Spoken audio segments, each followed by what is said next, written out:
Man, almost 5 minutes on a starting soon screen. I apologize. Yeah, unfortunately, it turns out ramen actually takes a lot longer to actually cool down fully than I expected. So I wasn't even able to finish my food in that time. However, we are here with more Dragonspire, ready to explore. So I actually had no idea what a Crucible even was before I heard it. But it turns out I was familiar with it, I just wasn't familiar with the name. Because I've seen them in like those YouTube forging videos. They're like those little metal cups, or they're sometimes also made of ceramic, that you melt the ore down in, and then you can like pour it into things. It's actually pretty simple, though I'm not entirely sure why this is called the Crucible in that case. Look at that. Majestic. Anyways, here we are starting with the actual about a halfway point of Dragonspire. When this is done, we still have a pretty decent amount to go, but this is really sort of where we're going to be able to start picking up progress here. Let's check our deck, make sure everything's set up properly. We might need to grab more monstrous DCs during this stream. Yeah, I'm a little bit congested after eating that ramen though, because I actually added some pepper flakes to it, and that's activating the mucus. Vagabond! Be gone at once! Oh, come on, you were just being nice to us whenever we were grabbing Power Nova. Oh, my pardon! You're not here to defile the knowledge crystals! You're a prospective student! Oh, hurrah! The joy of learning is born anew! Although, I guess, you know, that's her own thing. She's just, I guess it's because we were supposed to grab Power Nova later. It is a pity I have nothing to teach you with. The crystals of knowledge have been vandalized by the Titan army. Perhaps there is a way. Here's your first test then. A field trip. Defeat the Manascale sorcerers and bring back the knowledge crystals they've taken. We'll see how brave you are. I see. A test by fire. Alright, we can do that.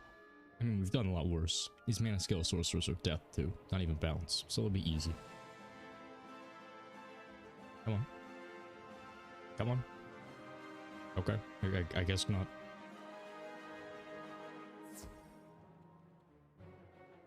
No, just trying to start a fight with you guys. Least you could do is actually be a little bit more reciprocative. Yeah, that's a word.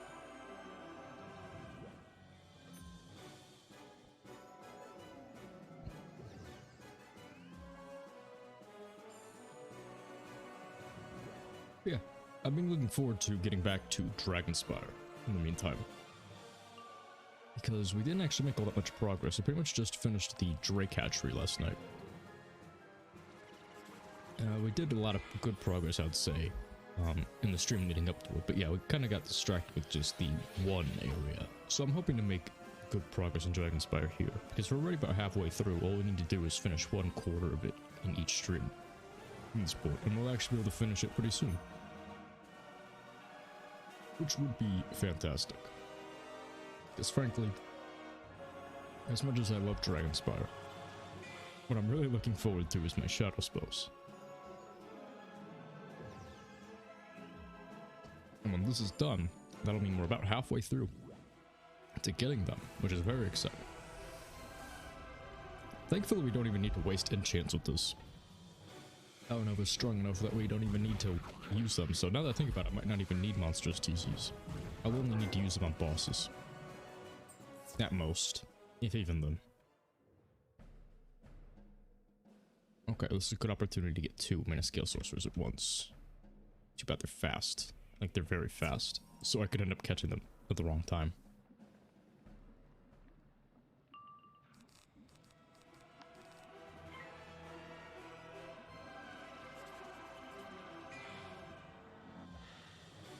I don't like to interrupt the Dragonspire combat music because it's so nice.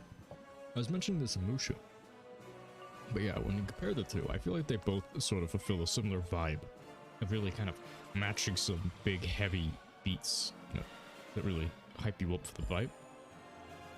But I really just prefer the way Dragonspire sounds. You know, with the lava and the Dragon Titan, the choir, the heavenly sort of sound of like imminent danger. I like it. It feels like a climactic movie soundtrack. And I dig that. Yeah, in terms of the stream, it should just be a simple breeze through it sort of deal. Because now with Power Nova, it's effortless. It's like even more effortless in the sandstorms. By a long shot too. Alright, we never grabbed it from the necropolis. Or... okay, yeah, no, I think those are all new areas, so we just need to grab from the necropolis. And is there one for the Crucible? There is not. Okay. So that's easy then. Wonderful! Oh, you're quite brave, you know. I've rarely seen such dedication in a student. Now we can begin your education in earnest. Long ago, the scholars of Dragonspire learned the art of storing their knowledge within crystal. You know, she mentions that she's rarely seen it, but I like the implication that there actually might be people on the level of the wizard out there. These crystals form our libraries and represent the total of all of our stored knowledge. You are quite privileged to have access to them, young wizard. For your first lesson, you should learn the history of Dragonspire. Place a knowledge crystal on the crystal pedestal to hear its words. That's not really an idea that's explored very often. Bright life. Dragonspire first grew powerful when King Mage tamed the first drake. It later became a place of knowledge with the creation of the first knowledge crystal. I also really like the skybox. This is the first time you ever really get a good shot of it. But you can see it has these sorts of clouds going on. And I really like that. It's really neat. Actually, you know, this is a very good time to show this off because it looks exactly like one of the commercials. It looks exactly like the same exact thing. Let me see if I can pull that up really quick, because this would also be a good time to show up what I set up, show off what I set up for the Skyrim stream. I'm not going to be utilizing it for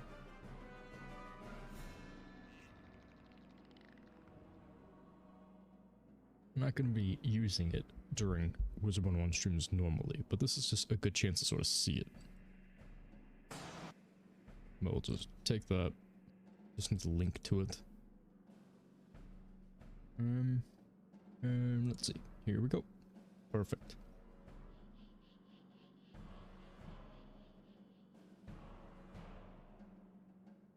And we also need to skip that one. And video on. Here we go. Now it should be showing on stream.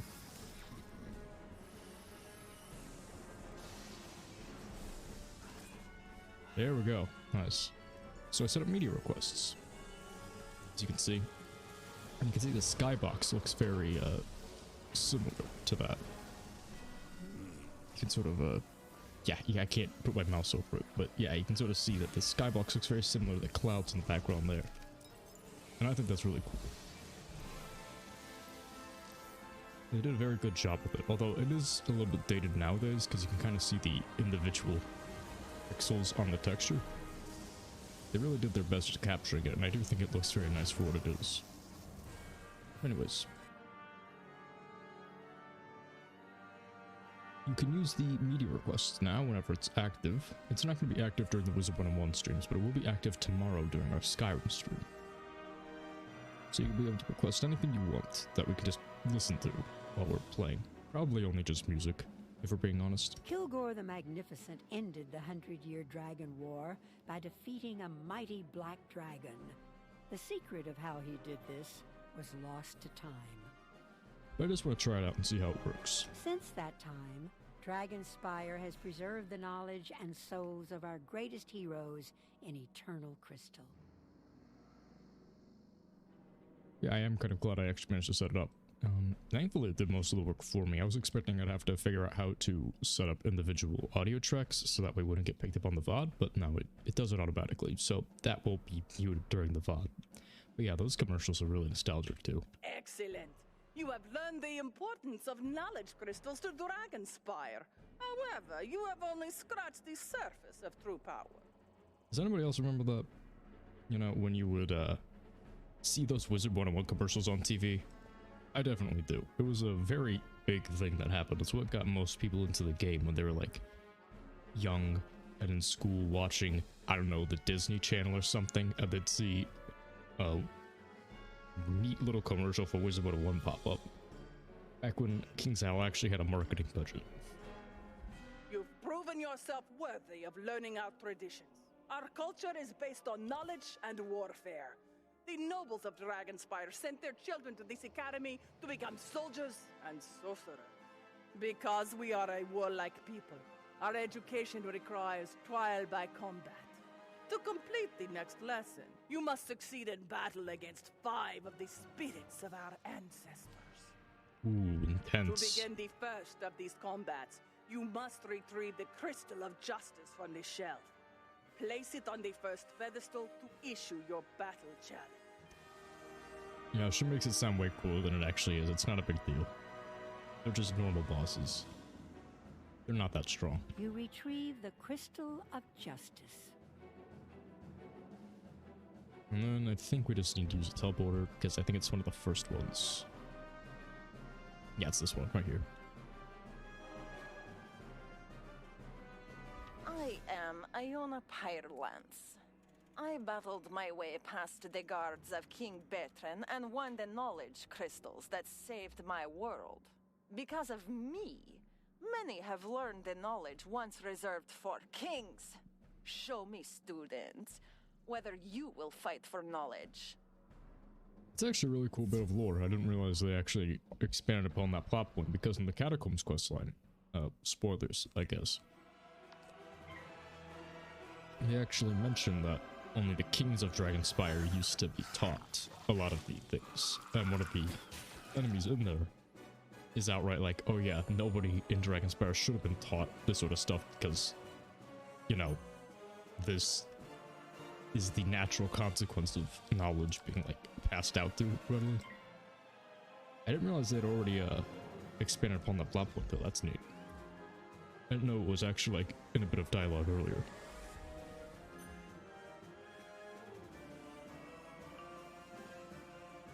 Anyways, I think one feint should be enough. I believe. Plus an enchant. That should be enough. Hopefully. Maybe. We'll see.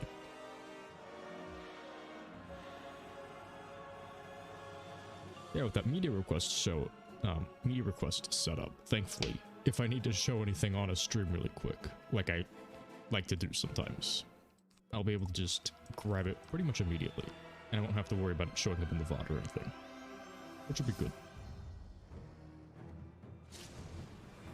Mostly just because I like to grab stuff on the internet sometimes and just show it when I need like a visual example of what I'm talking about.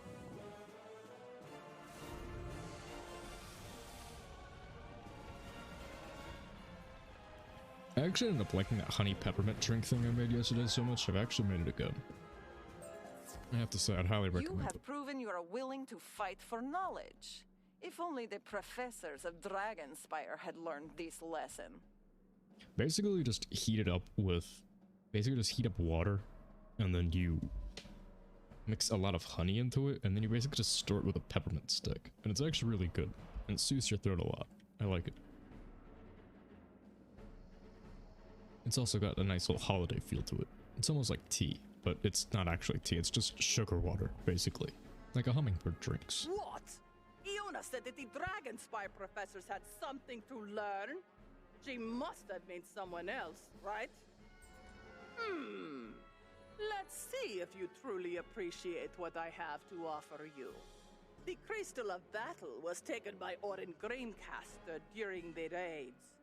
I fought to retrieve it from Orin Graincaster's tower nearby. But the Titan itself stopped me. You should have an easy time of things. Show your true strength as a warrior and recover the Crystal of Battle from Graincaster. Also, early on in these streams, I usually like to talk about plans for future stuff I'm planning on doing. Where is he? So I actually think I've decided on the day I wanted to do that Christmas stream. I believe I'll be doing it late at night on the 23rd of December. What's the nearest teleporter? It's the orange one. This thing. So that way we can go into Christmas Eve on a Christmas tree. It's gonna be the same thing as my Thanksgiving one, where I basically just sit around and drink, basically. And play some videos, play some potentially festive games. I don't know, we'll have to see. I'll set stuff up. I still haven't even set up Skyrim. I need to set up the mods for that today, so I'm actually not sure how long the streams today are actually gonna end up being, because modding Skyrim, if you've ever actually done it, as you'll know, especially since I want to find some new ones, is going to be like an entire day's worth of work in and of itself. Like, you could have an entire full-time job just set up around setting up a good mob list. But yeah, for that stream, it's basically just going to be drinking, talking, just chatting, and just listening to Christmas music non-stop, basically. That's a regular one, right? It is. Okay. Not the pass. Yeah, I think it's going to be a lot of fun. I have to make another one of those stupid ads for it, but then once that's done, it'll be on the 23rd. Probably somewhat late at night. It'll probably be like another, like, 7-ish hours on its own, I'd say. I could easily see it going until, like, 5 AM on Christmas Eve, my time.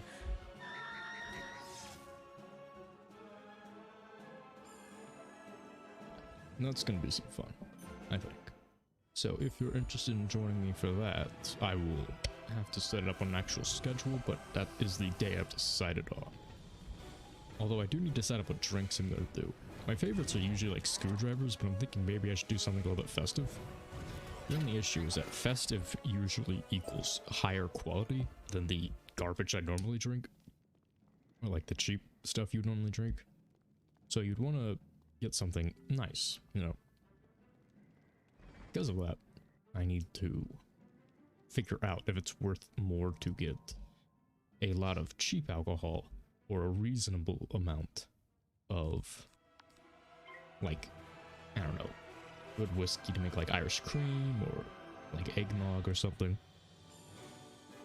You know, because that stuff actually gets expensive if you actually want something decent. Yeah, then again, that would require only getting enough that I would be drinking a reasonable amount, and that is the exact opposite of what I do. So, I'm not entirely sure. I'll need to figure that out too. I'm not even sure what would qualify as a good Christmas drink, outside of like cider, eggnog, maybe Irish cream if I'm thinking about it. I need to look that up. See if there's some sort of like Christmas cocktail or something that could be made. In that meantime, let's see. Oh, great, perfect. Pass.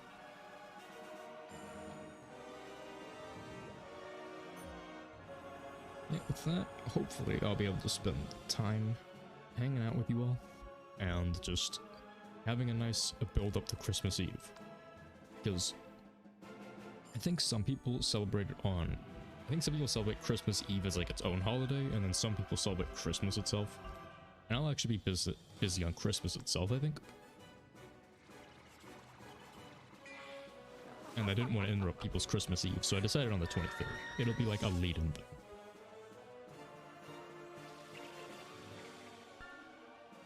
So yeah, that's the plans for the future ones. Besides that, it'll just be regular Wizard101, plus maybe some more variety during that week. Maybe a Skyrim stream here and there. Or maybe I could play Skyrim during that stream. I don't know, I'll need to see. I need to see how it goes first this week. This one's more of just a test, both for the Skyrim with mods and then also the media requests. I want to see how that works.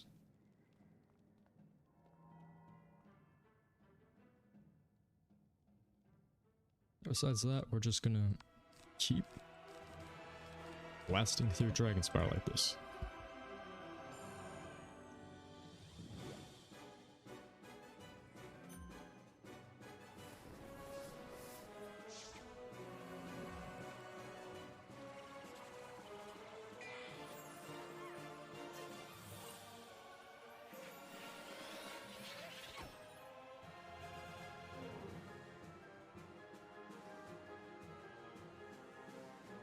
Okay, let's see.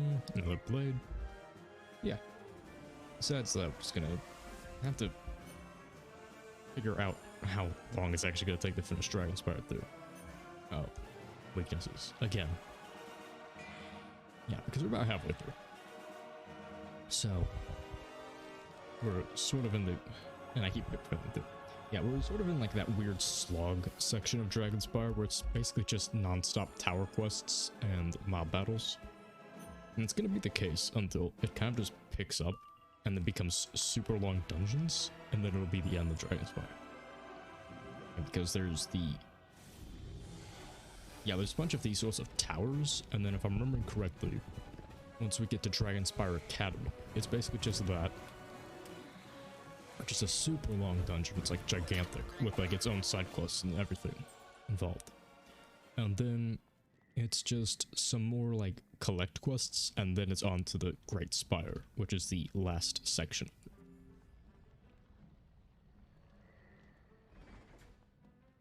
You have made a terrible mistake coming here, living one. These crystals are mine to treasure, mine to keep. You'll get my crystal when you pry it out of my cold, undead hands. That's an interesting voice to choose. Especially for like a wraith. I mean, it was decent. It was just very stop heavy. It was like starting and stopping like each individual word. That's interesting. Yeah, the voice actors for this game do a decent enough job, but it's very weird to see the direction it goes sometimes. I'm kind of wondering if it was like left up to the voice actor or if the director was responsible for it.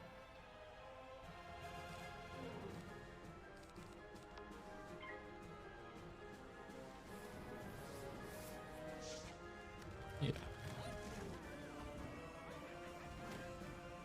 Besides that, it basically just man. What, a second?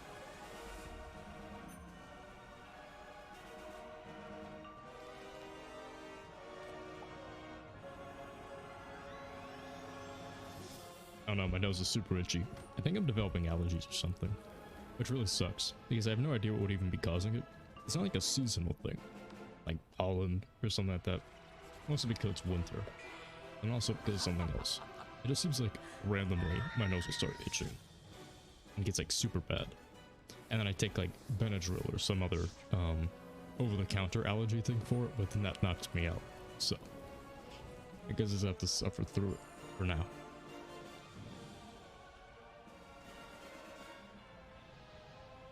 Wow, this is like going the exact opposite of well. Couple big fails, and now I keep fizzling. Let's go. Come on. Let's see. There we go. Nice. Need my little bathrobe.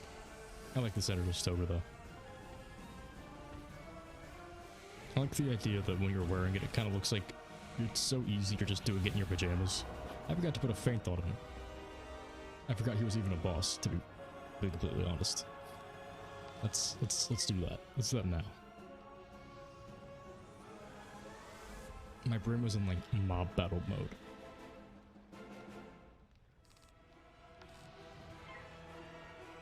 Yeah, 2 feints plus the blade saves us enchants like that. Yeah, my nose thing took me completely out of actually paying attention to the game.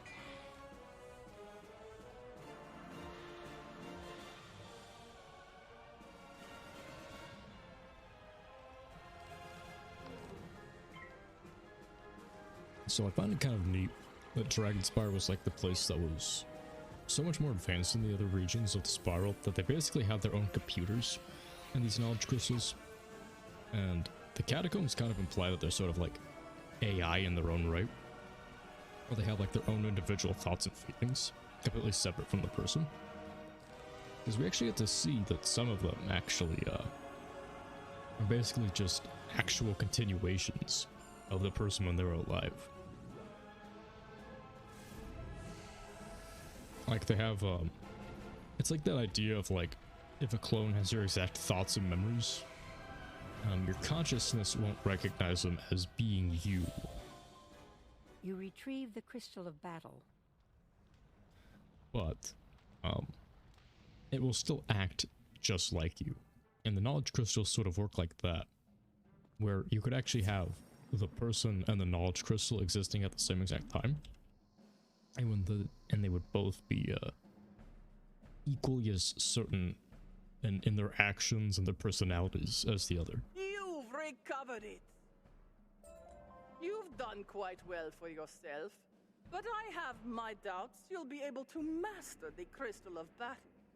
I feel like Magitech is a very niche and underutilized concept in a lot of fiction. You have mastered it. Like crystal computers.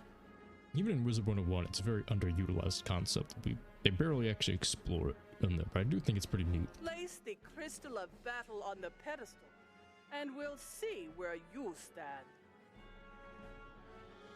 Like, if they played it up more, it would actually be, like, worthy of its own, arc, I'd even argue. I am Katya Firewinter. I battled Aldered the Usurper when he used the power of the knowledge crystals to unseat the king. I formed the Council of Wizards, Warriors, and King to prevent anyone who was unworthy from using the crystals again. Unfortunately, this proved to be our undoing. Nevertheless, the old lesson must continue. Battle me, students, to pass my test. I like how they just keep name-dropping stuff as if you're supposed to know who anybody in this is. Then again, I guess it would just go straight down into the Spiral Compendium. If anything.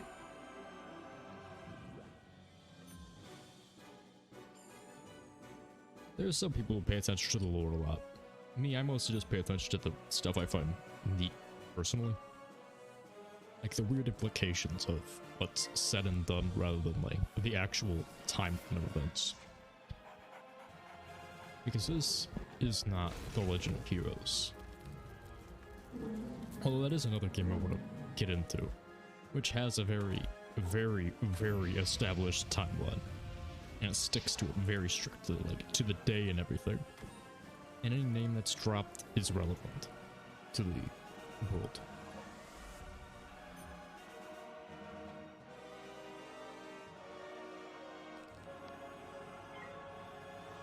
That's another one of those game series I would pick up, if not for the fact that this is long enough that it's going to be its own full-time thing.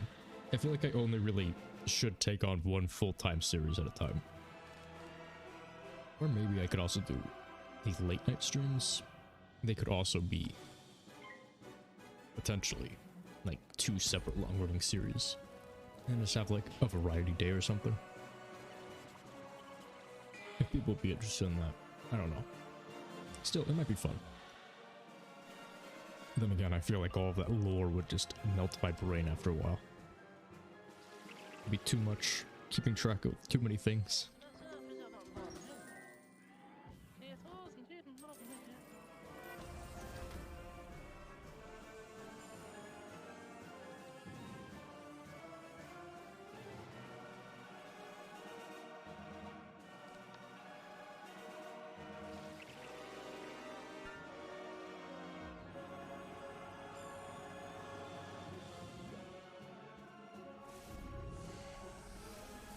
I'm back to my ramen now, so I'm going to be eating it in the background just to finish it off before it becomes like too cold.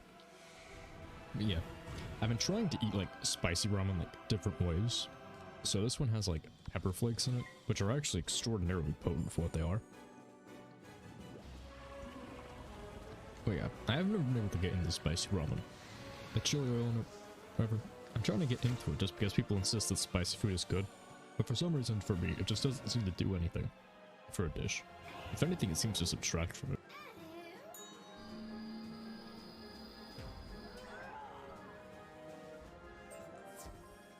You have fought bravely. You are the one we feared would come. The one we need to set things right. That's an interesting way to call that. Or to say that. That the one who would set things right was the one they feared would come. What madness is this? Who would need the power of a student? That is crazy. Perhaps the Titan army has tampered with the crystals. Do not worry this time about the Titan army's tampering, young wizard. We are fortunate in that the next crystal has remained safely in storage. Go find the Crystal of Honor where it's stored, place it on the 3rd pedestal, and begin your 3rd lesson. I would do that, but unfortunately, I am low on health and mana, and I also need more potions. So we're actually gonna head back to Wizard City really quick. Just need to restock really quick.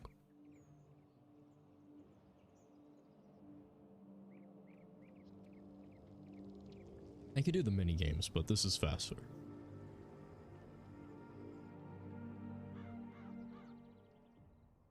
Even though this does actually get surprisingly expensive. I think like max level costs like 10,000 gold. It's relevant to the amount of health you have maximum. Or the maximum health you have. Yeah, so that put us back to like maybe even 6,000 I think it was. Yeah, it's pretty expensive. Even early on into the game. Granted, we're not spending gold on anything. And trying to do things like raise a pet or farm gold, it does add up after a while. Alright, the teleporter. Going to the crystal storage first.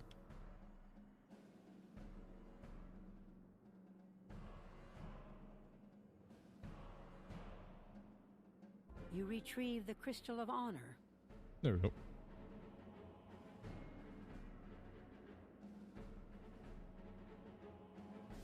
I am Valeric Brightsword. I defeated the Council Wizard Kildare. He had been corrupted by the Alderaan crystal. That crystal contained the usurper's soul.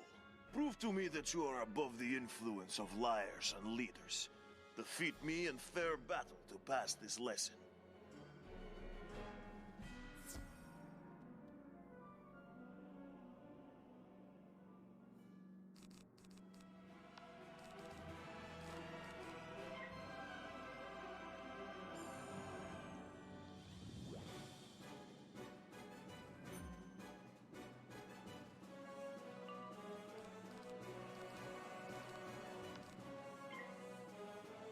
I also have no idea what that big black and blue thing is in like that pit over there, but those are pretty ominous.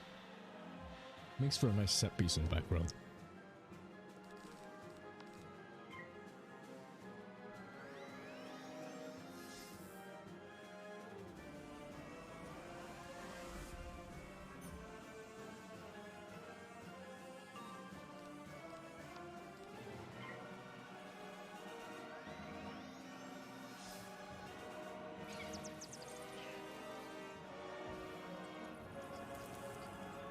Yeah, sorry again, I'm not speaking much.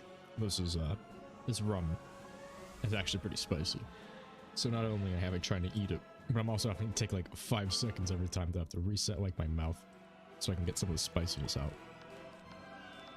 I need to like drink something while I'm doing this. But yeah, this guy has a lot of health for a storm enemy too. Getting to that point where they're actually going to start having a lot. Although I think they nerfed Mouster's HP again, down to like 8,000. Believe it or not, there was actually a point where he had 100,000 HP. You show admirable promise as a student. One of our students warned us about the Alderaan crystal, but we did not listen. Sadly, we learned nothing from that mistake. Yeah, the bosses would normally be pretty high up there in HP at this point.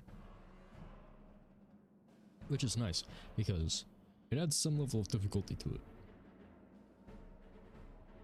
Yeah, I think Mouster, for the most part, was usually kept around 10,000, but after the HP nerf at some point in like early 2020, I think it was, he got knocked down to like another 8,000, I think.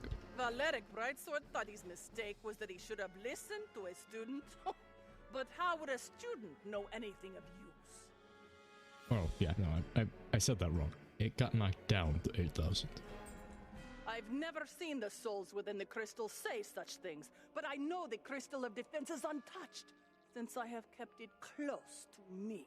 Only the most elite students have ever seen it. Place it on the 4th pedestal and pass the test. I'm placing my trust in you. You know, it's interesting that since these guys are like pretty much exact copies of the person that the crystals are projecting out, that the idea that you can tamper with it is pretty messed up. Yeah, so I wonder if that's why this is called the Crucible. Like, this is the melting pot and that's the ore, I guess. I'm not sure that's ever actually explained what that is, but it looks pretty neat. Lots of things are neat. I I am Rorik Flamesoul. I defeated Challenger Lion in an open duel in front of the Council of Wizards, Warriors, and King. I was the only wizard ever to defeat a warrior in straight combat. Pass my test, and you can defend yourself against anyone. I've always been confused by these guys, 'cause it looks like they have little elephant trunks, but I'm pretty sure they're just supposed to look like dragons. It's not very clear though, just looking at them.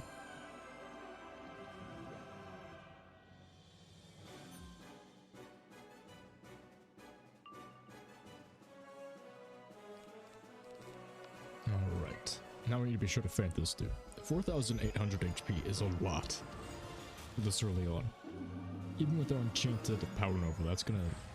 with our feint and blades, that's gonna take a bit.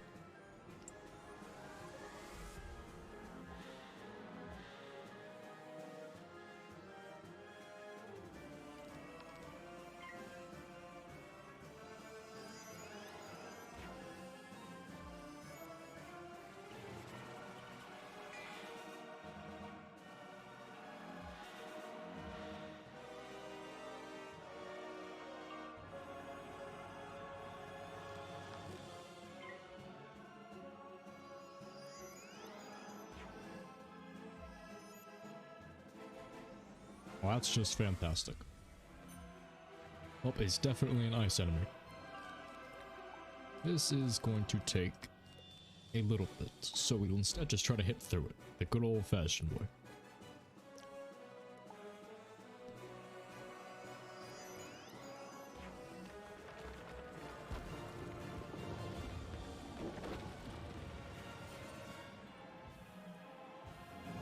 Plus side is, even with that tower shield, we get to see some pretty big numbers.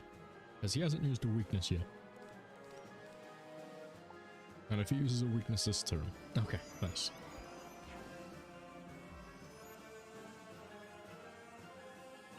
And there we go. Alright, time for a big judgment hit. Let's see some big numbers.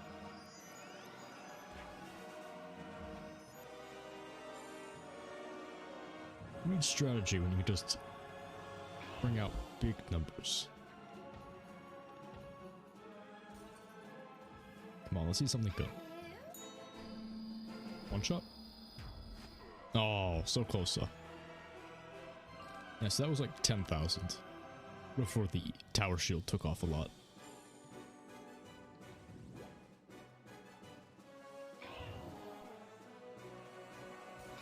Alright, he had another tower shield up. Oh, it was still enough though. Our Nice. duel proves you've learned much in your time here. My fellow wizards learned only to fear threats to their power, and so they doomed Dragonspire.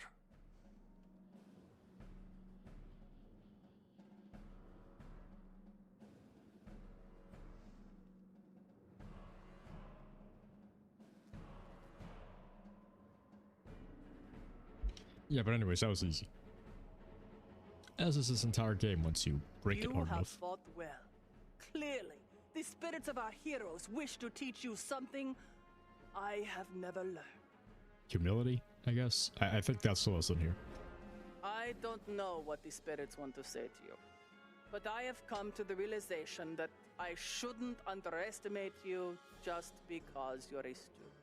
Let me help you complete the final lesson. I saw the raids destroy the last knowledge crystal, but I have a solution. We create a new one. Ooh, fancy. You will need an empty knowledge crystal from the vault in the Grand Chasm. The vault clerk will help you find one. Return to me when you have it. Yeah, some actual backtracking, but this time there's actually a reason to do it. It's not like stupid. Okay.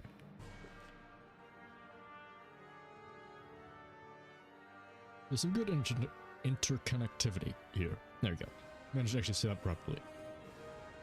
Yeah, they actually send you back to these earlier areas for good reason. And they get some good usage out of this NPC specifically. With her being the guardian of the vaults or whatever her specific role is.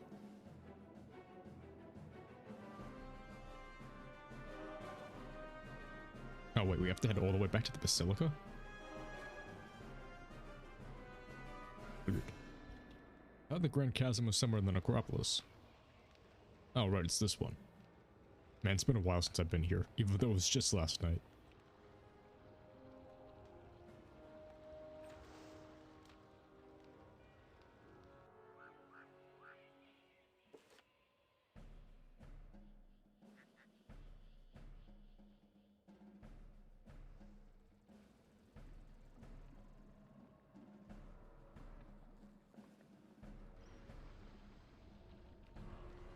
Okay, so if I remember correctly, she's just out here and to the right. Okay, I see it. Thank you. And we got that and that. Cool, so we've got the Fists of Fury now. The Hands of Fate, the whatever these things are. One of the weirdest looking stitches in the game possible. But hey, at least we still got them. Ah, young wizard. Nice to see you. You need an empty knowledge crystal? Yes. According to my records, such as they are, you can find one in vaults here in Grand Chasm. Take this key and be careful. I don't know what is down there these days. You are literally the only cool person in all of Dragonspire who was actually just like nice to us from the beginning. I'm not surprised that with people like that running around, that Dragonspire was turned into this. Okay, hold on, let's see, where are we going? What are we looking? Do we see it on the map? We do not, okay. Okay, so I think it's that one all the way at the end. Yeah, it's kind of bluish. Although, why is this door yellow? Does yellow mean we've already gone in it?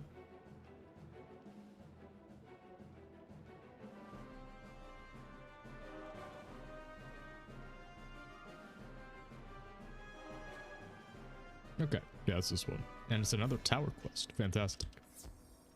No, because you can never have enough of those in Dragonspire. Tower quests and all that. Gonna have like 3 floors of mobs, maybe a boss. Or we can grab our thing.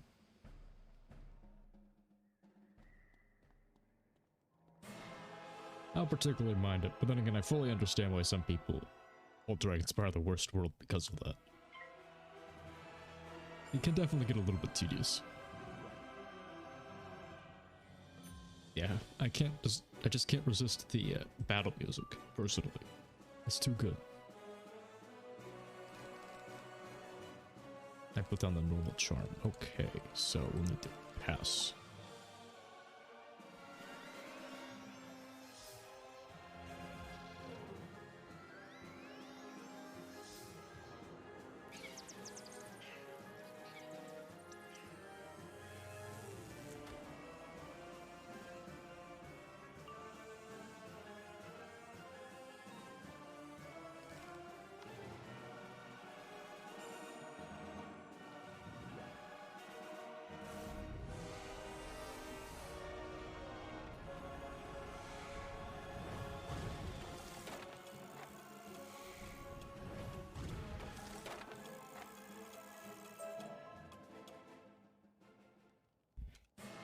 I'm actually drinking.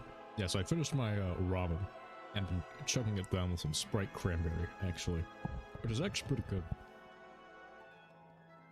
For the life of me, I'm not entirely sure though if that advertisement actually worked on me or not. The one with, I think it was like LeBron James or something. That really old Sprite cranberry commercial was like 2 years ago, which by internet time is forever. I don't think the commercial itself worked on me, but then again, I've drank it Sprite cranberry every time it's available, so I have no idea. I don't know, it's just a nice drink. But still, it's definitely questionable. Because I don't feel like it worked. Then again, I guess the best advertisements are ones that it's not supposed to feel like it's making you do something. I like that coffee plus Coke too.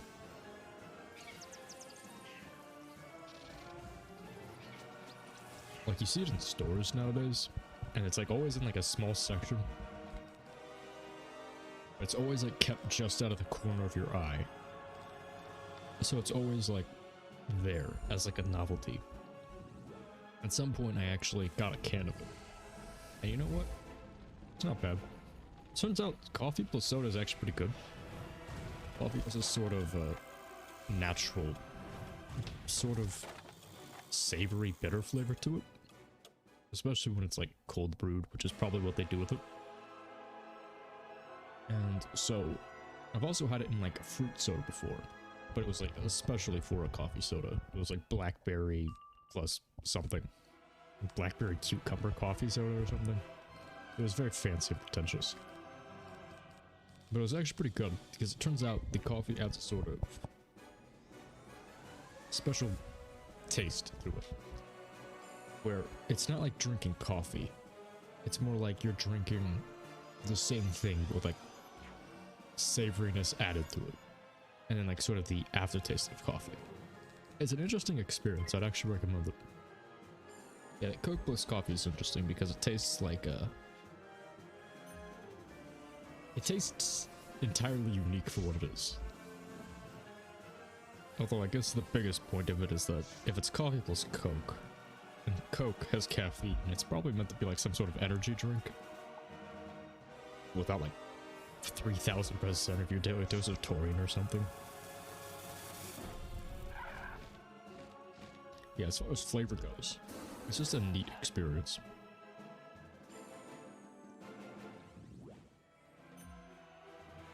Although I have to recommend not trying to make it at home, because whatever they do in order to make it work with the recipe that they have in the cans, it turns out completely different, where it's like, it sort of becomes like, if you mix like regular Coke with black coffee, what ends up happening is it tastes like super sour.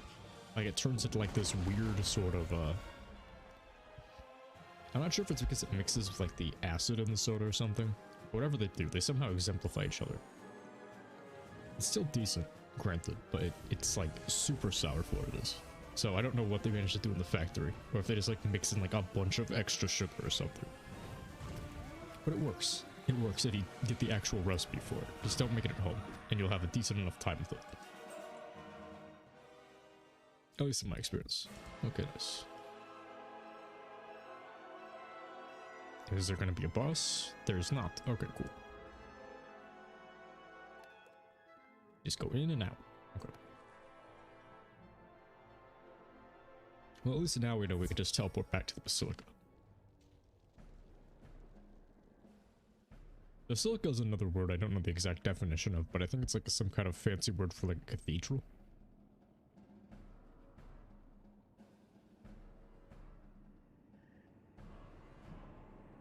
Yeah, because there's that really big wonder of the world. It's called a basilica. So I think it's just like a very fancy kind of architecture that's used in like cathedrals and stuff. Or it could be something a bit more specific than that. So there's so many words used in Dragonspire that I don't know the exact definition of. You found the crystal we need. An empty knowledge crystal won't do us much good without a spirit stored inside it. I know just the spirit. One of our greatest heroes died during the Great Raid, and we buried him within the necropolis. His name was Boris Blackrock, the Lord Obsidian. Though he fought like none other could against the Titan, he was one of the first to fall.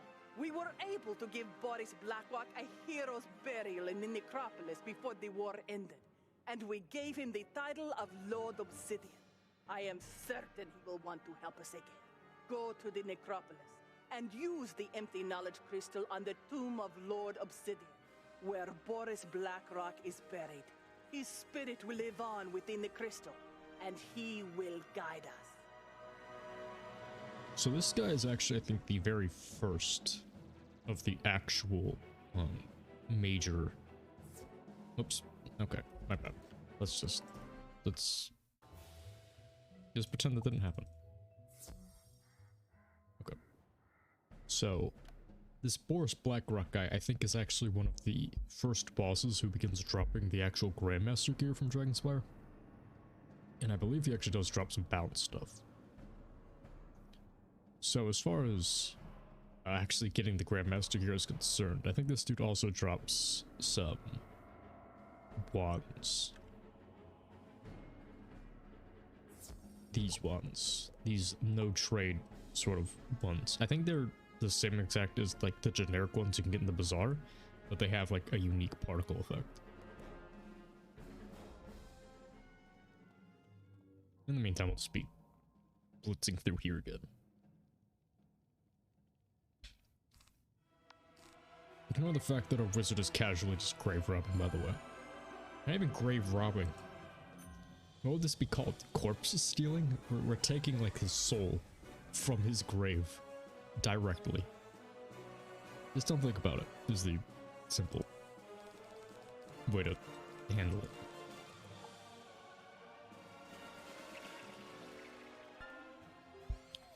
But still, what term would you actually use for that?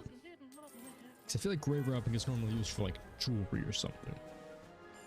But in this case, we're not like taking the body, but we're also not taking the body itself. We're taking the soul from the body.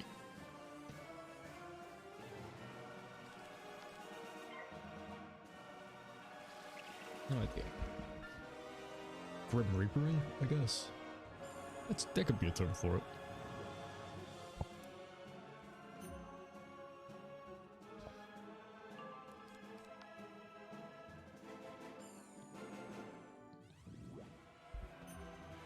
Wow, 3 weaknesses. I think I mentioned that before. Sent Dragonspire until you have 3 weaknesses on you. But we've officially hit that point. Meantime, while we're just waiting for this turn to pass.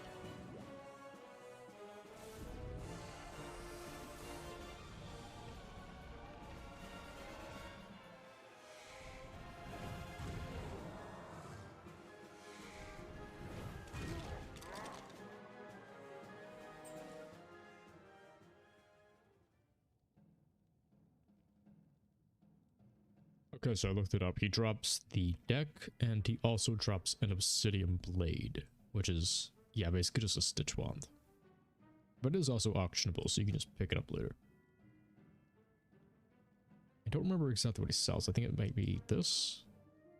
Okay, he also drops a death robe.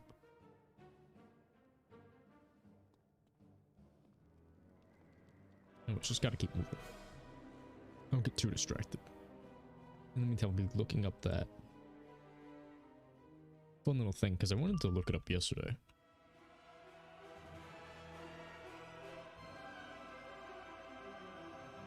I just forgot to do it. So later in this stream at some point, I will actually pull this up so we can see it. Okay, this isn't the visual guide though.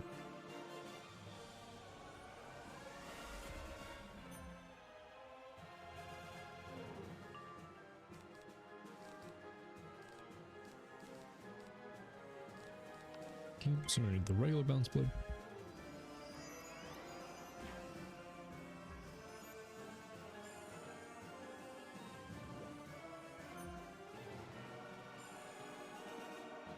Okay, so we actually found it.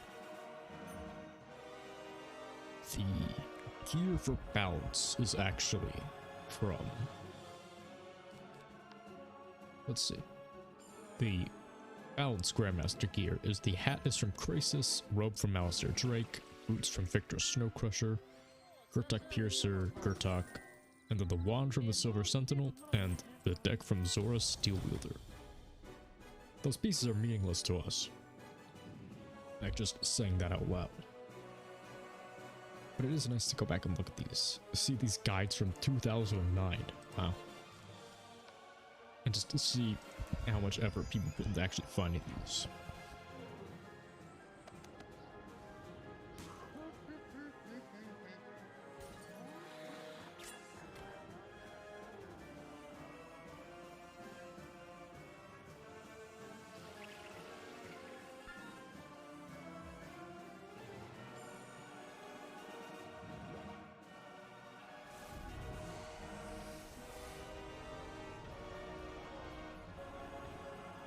Unfortunately, there used to be a visual guide for it. But unfortunately, I can't seem to find it.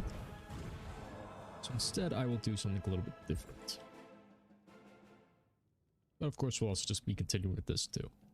So yeah, the Grandmaster gear is interesting to look at because you had it come out, but then there was also the, am I gonna die? I just realized I'm at 620 health. I probably should use the health potion.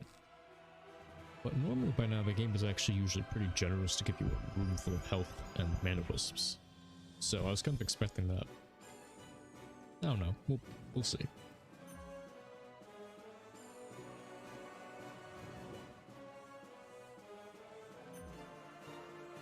But yeah.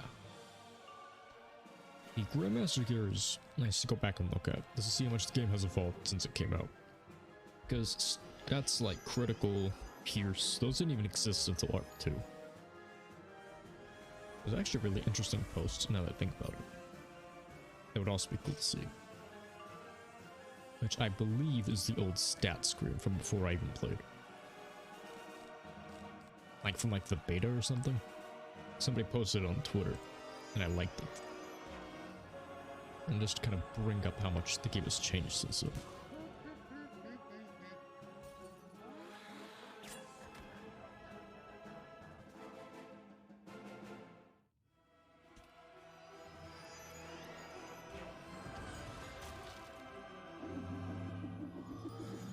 Yeah, there's a whole lot of this sort of stuff to see how much the game has progressed over the years, because the game is 13 years old at this point, and even older if you actually count the years of development. So it'd actually be like 17 if you count like from the day it first was being made to the day it's actually like came out until now. I mean,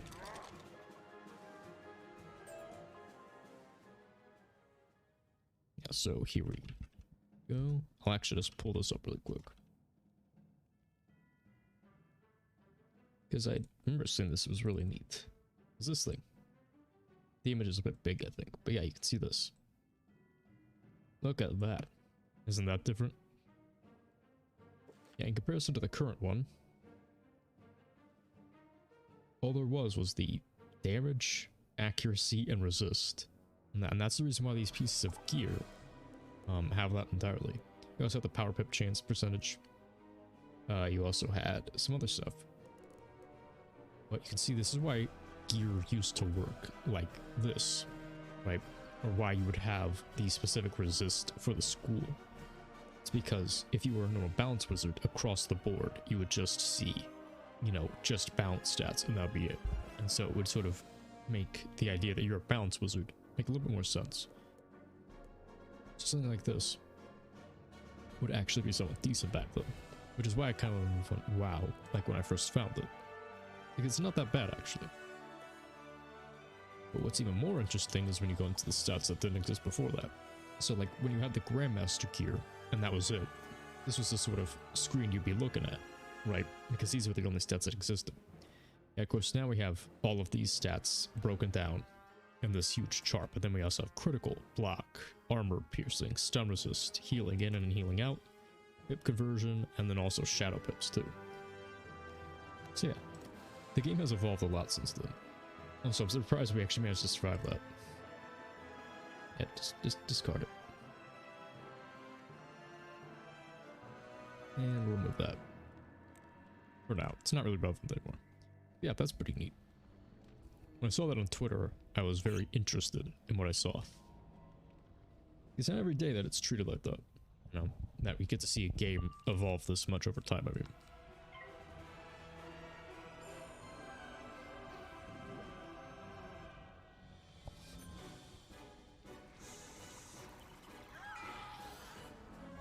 So yeah, seeing the difference between seeing that screen will help put into perspective the difference between seeing that gear and the gear we currently have on, which is Zeus gear.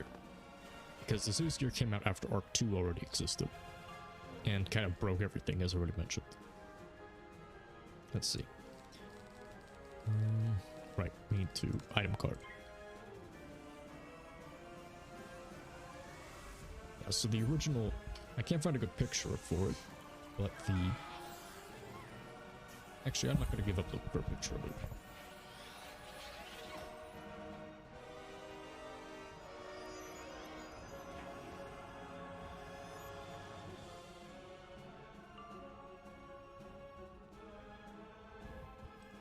And power up.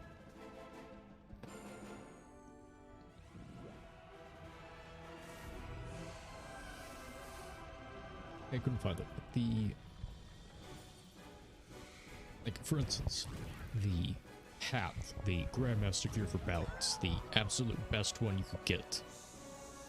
Oh wait, was this a boss? Again, I wasn't paying attention. No, no, man, this is an elite. Had a lot of health. Anyways, the absolute best balance hat only gave off 240 health, 6% power chance, 10 ounce damage, there we go, and 13 bounce resist. Compare that to this hat, we actually get universal resist on this, which is really good. We get accuracy, which is also great. We get basically the same amount of damage, like 20 levels lower, and we also get a good amount of power pip too.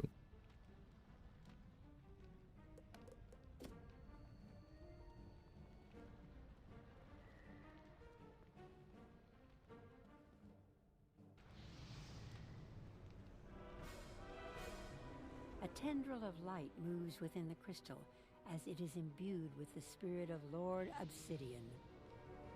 Cool. Anyways, this is actually a good time for me to BRB. So I will just head out to the bathroom really quick and then I'll be back really quick to continue this quest. But yeah, seeing all that old stuff, it's really both nostalgic and also really interesting to see, I think. Anyways, I'll be right back.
Alright, I'm back.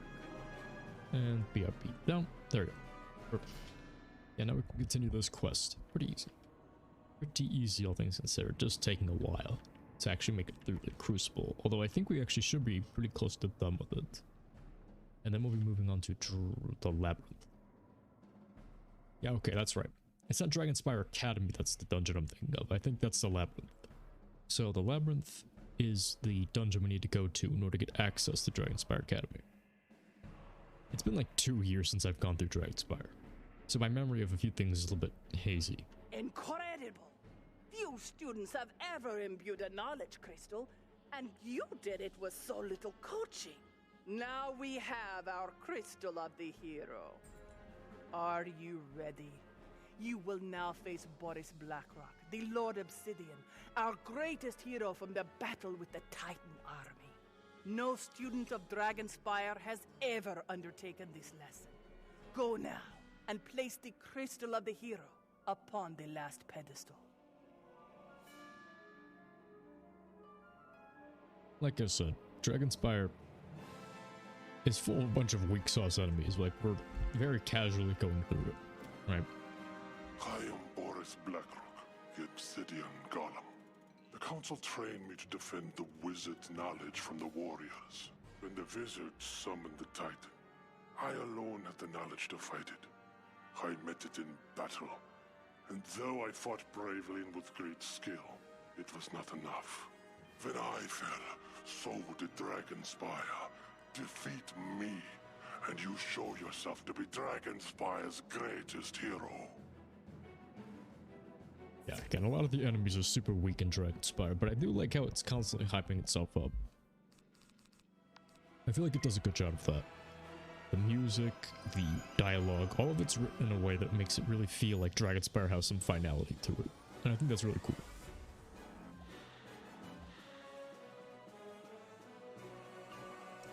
You know, it really takes itself seriously as a final world. In comparison to the likes of, I don't know, Imperia, I guess. Chrysalis took itself seriously, but for the most part, it was very, very, very different in execution. And how they decided to go about it. Chrysalis is actually a bit more reminiscent of Mushu, now that I think about it, than it is to Dragonspire. Yeah, Imperia was weird. Especially when you compare part 1 and part 2 to the rest of it. I don't know.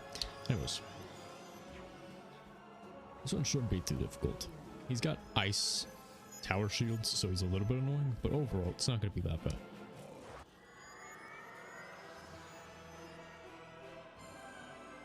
Yeah, unfortunately, I was incorrect. This dude doesn't drop the best gear. I think he just drops an ice deck, and that's it. And if you're playing the game properly, you should never even be really needing a bigger deck than what you're given at the very start. Anyway, so let's have to do what we did before, and the pass with judgments.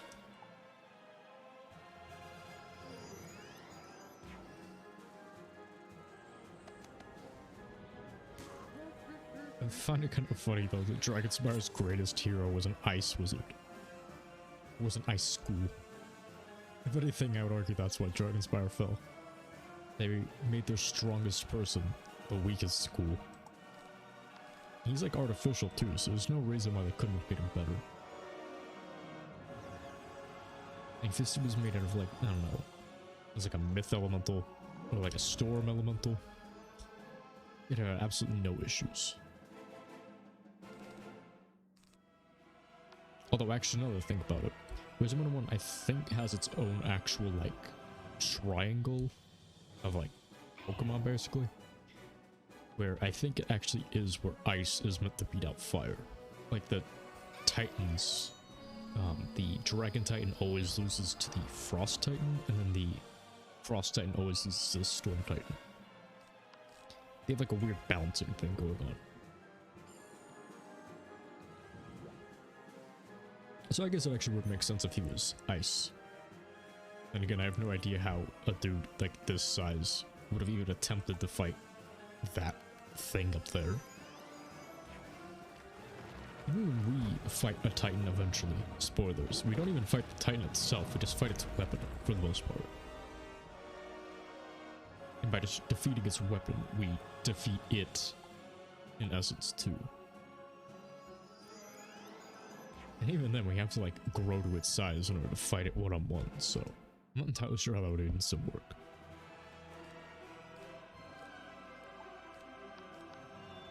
Okay, will this kill? Probably not.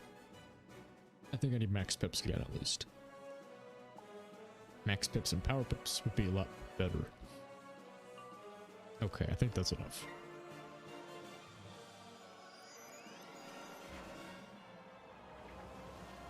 Yeah, this time no tower shield, so maybe it will kill. Let's see. Even though we only have just one blade. Alright, let's go. Let's see. What do you got? Ooh, nice. 2,000. You have fought as none other. I salute you as the hero of Dragonspire. Yeah, we even got the death rope I mentioned. Nice. Yeah, I really do like this stitch gear. Although I have no crowns for stitching. Rarely have I learned a more profound lesson than my student. But that is just what has happened. You have opened my eyes to my past mistakes and shown me the truth. I am eternally grateful to you, young wizard. You have learned and accomplished a great deal. More than I could have ever imagined an outsider accomplishing. I hereby grant you the highest passing grade, which provides you with full membership in the Dragonspire Academy. It is our custom that the Dean of Admissions will present a new student with an Academy portal stone. Go see if you can find such a stone within the Dean's Tower. Nice. Although we did also just get something else which looked interesting. What was it?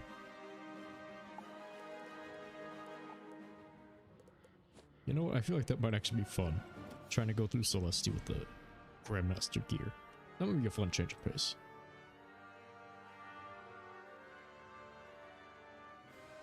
Although it will be way weaker than otherwise. Oh, it's over here.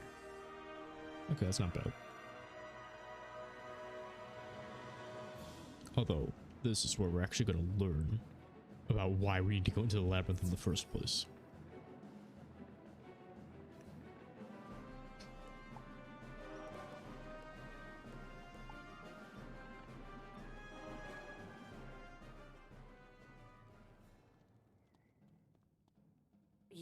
Yes. What is it?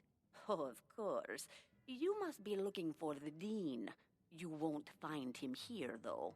I'm the Dean's assistant, and I am embarrassed to admit that I have no idea where he's gone. Come to think of it, he's been gone for quite some time. Maybe the librarian knows where he is. Or get to head back to the Athenaeum. Meanwhile, Cyrus Drake has been standing here for like the past 2 days. No, just kidding. I'm pretty sure Dragonspire in the actual lore only takes place over the course of like a few hours. Because, you know, that's just how good the wizard is. Their infiltration mission, they go in, become a full-time student somehow, and then get out after beating Malster within the span of like a day.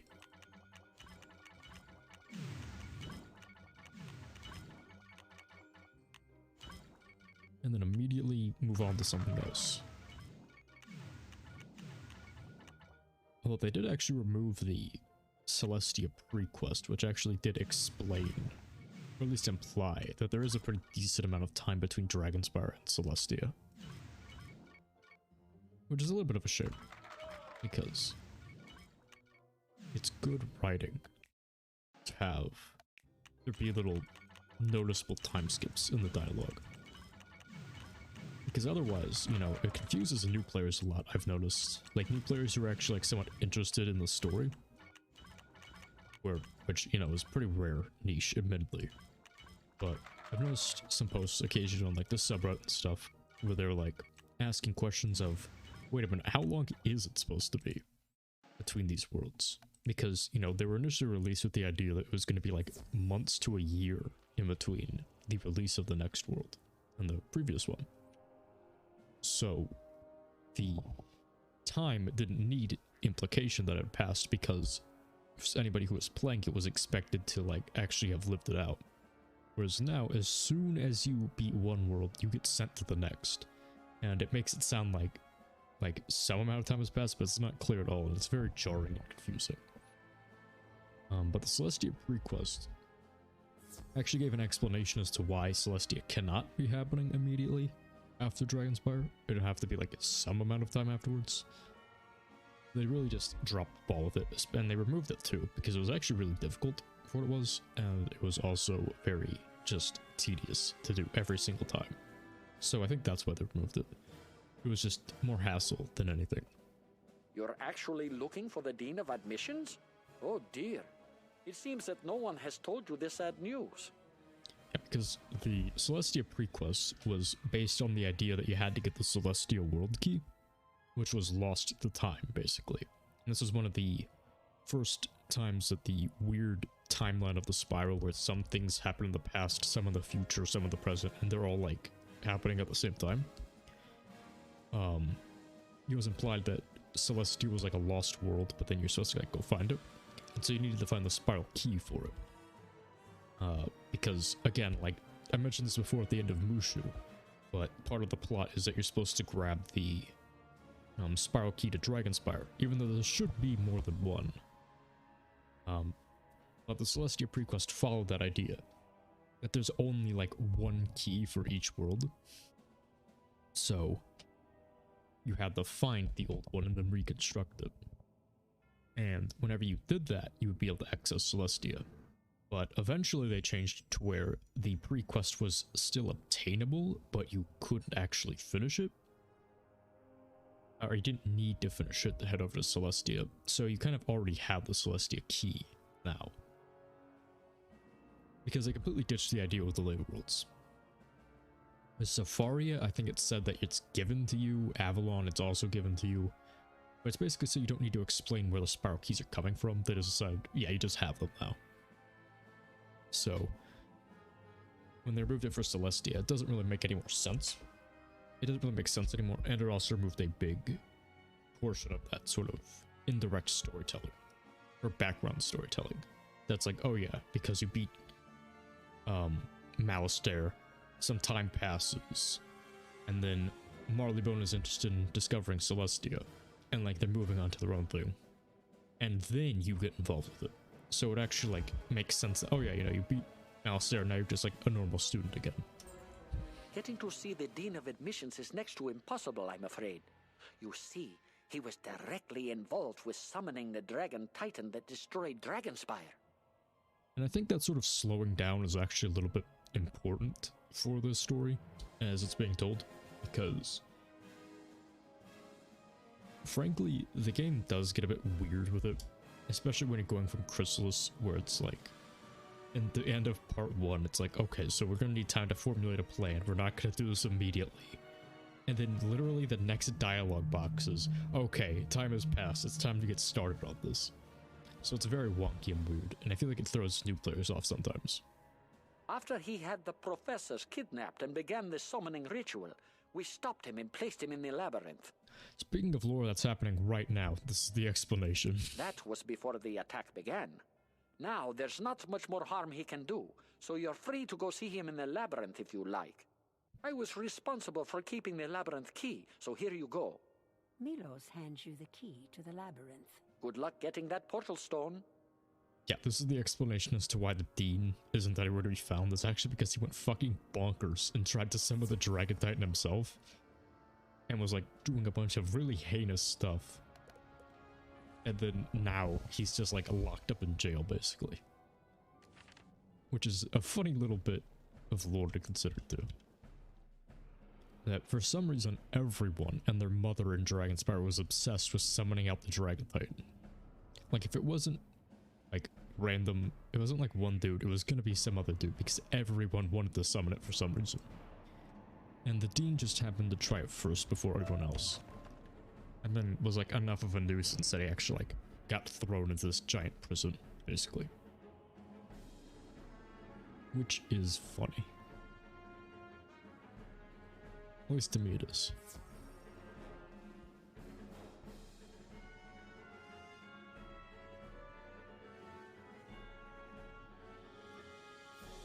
Yeah, it's difficult to have low discussions like that, because of just the way the game was written and designed over the years, with not a lot of future proofing in mind.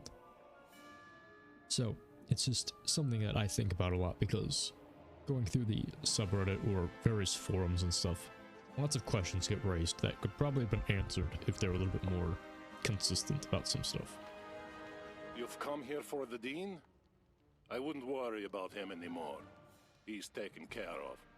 It's his accomplices I'm worried about. When he turned bad, the Dean set loose some of the criminals imprisoned here. You seem a brave youngster, or a wizard. Why don't you help me out and put those criminals to rest? First, you'll need to get across the bridge. After the raid, the key to the bridge was left somewhere in one of those houses over there.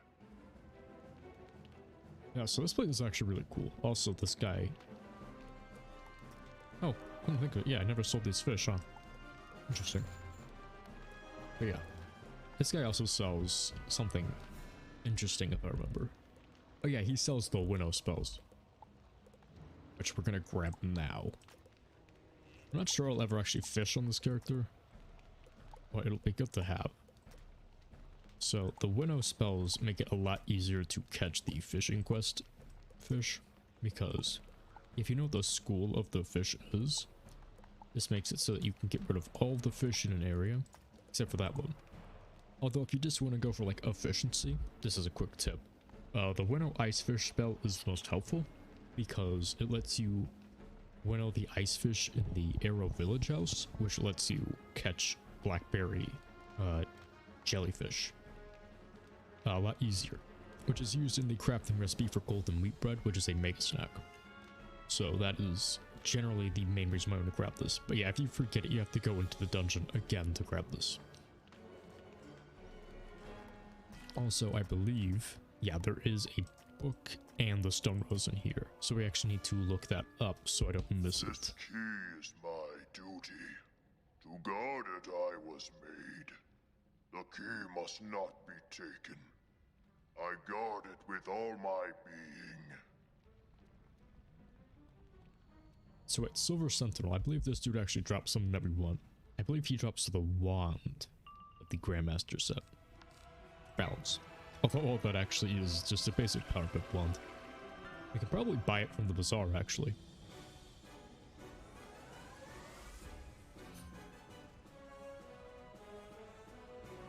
Yeah, the Silver Sentinel drops the wand.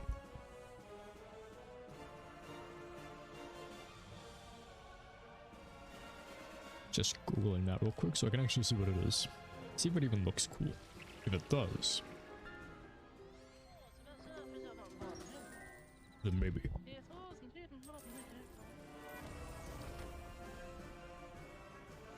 Okay. I see you're at the Labyrinth. Indeed I am. I'm making pretty decent progress in this. Or at least I hope so. Then again, it's been an hour and a half. Speaking of, did you manage to make good progress and hit level 50? Forgotten Dark? Welcome, by the way. Yeah, welcome. Yeah, so it's only considered the balance one because it gives a balance item card.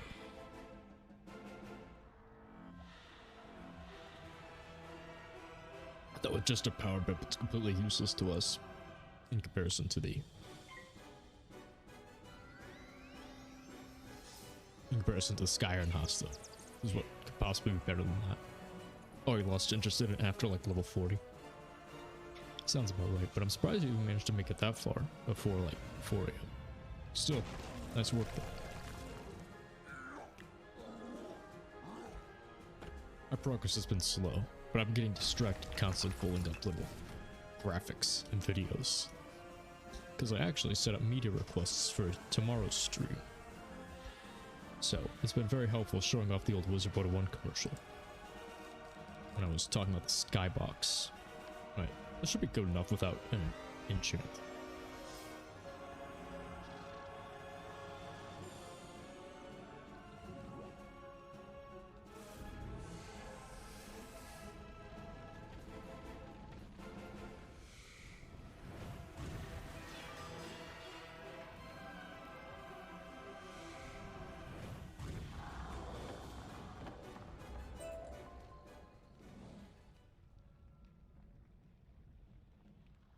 You hit that boss you have to fight?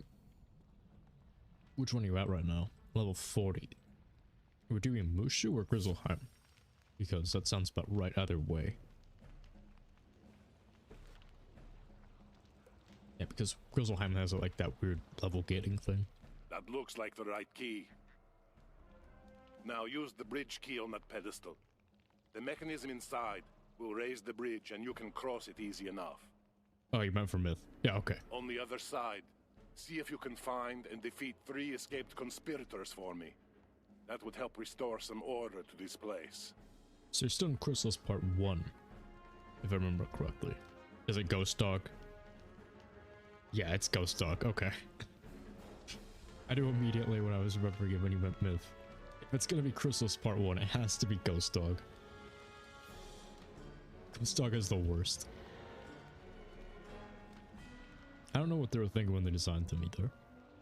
He has like that just completely overpowered instant kill cheat, basically. I don't know how you're supposed to beat him, like solo, because even with like 4 people, I was still having trouble. Although that was probably also because we didn't have a life wizard or a death wizard. Oh hey, Zora Steel Wielder. I think she actually dropped something. It's just a detonate. It's a very strong detonator. Like it's an extraordinarily strong detonator. With myths, just use shift. If I remember correctly, he has something for that, though. Maybe I'm misremembering. Oh, hold on a second. Maybe. Yeah, I certainly have something for it. Because I believe I tried it. Oh, you know what I think it might be? So, round 1, he'll summon minions. And every 5 rounds after, he'll cast damage over time, deals 400 death damage per round. And round 5, he subject to death version of death damage deals 2800. I didn't look up cheats beforehand because you were lazy. Yeah, so you can't cast shields, basically. Okay, yeah, you can use shift on it.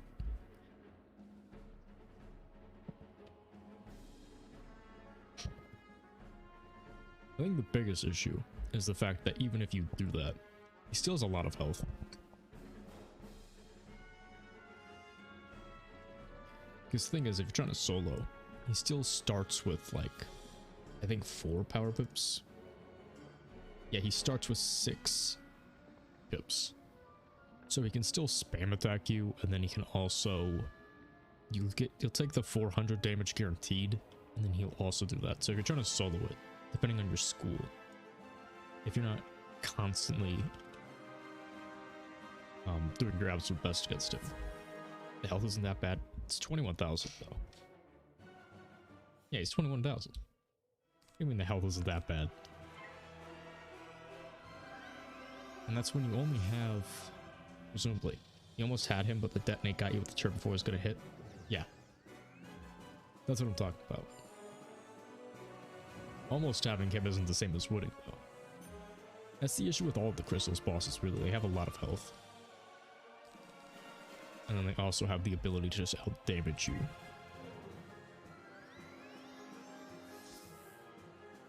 Although you have the Darkmoor gear, so you're better off than I was, I think. I think I was still using the level 90 gear, which would have been like the... I believe I would have still been using the Waterworks robe with the crafted boots and with the tusk hat for the blade. But yeah, with the cheats, he's just a really big issue, especially when you're trying to solo, because you'll still get guaranteed damage on you, and then you have to pack shift, then you have to pull shift. 245 blades, 140, 235, and use Shrike. Why did you use Shrike? He doesn't have myth resist, so it's not necessary. But yeah, that's the other issue. If you're going to throw down feints, you'll also do a lot of damage. Extra damage? Yeah, 10% though. I feel like you probably could just throw down another blade if anything. With the blades, you can't one-shot. Yeah, in that case, you might still be able to do it with a feint. That's what I'm talking about. Is soloing him is the hardest part, in my opinion. Because, okay. I didn't put down the other feint, that's why. Yeah, that's my fault. Yeah, so... Because that was my experience. I tried to solo him a few times, but the thing is, because his minions are summons, you can't fight him solo. You also are guaranteed to take the initial damage. Yeah, probably get help before you try again. Yeah, that's the best way to handle it. Because you only have like 4,000 HP, and you're basically guaranteed to take 400 per turn, unless you shift, which requires some amount of luck. And then, yeah, he's just really difficult. Almost 5k? Almost 5k, hold on. That's like I think that's more than my max. No, think about it. I think I only have like 4,000 at most, or like high 3,000 at that point. Oh, right, because you are using Darkmoor gear. Yeah, I have to remember, I only got access to Darkmoor gear because I didn't do any of the side quests on my myth, which was the last one I did. And he had... Yeah, he was like level 95 throughout part 1. You're at 4.7 and missing a few pieces of Darkmoor. Interesting.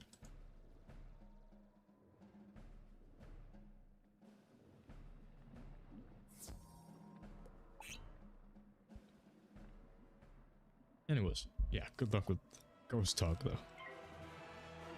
It's really easy to get super close to being dead, but usually at that point it's just like, because they start with so many pips and they have so much HP, you get them down really close and they just manage to just barely survive long enough to whittle you down.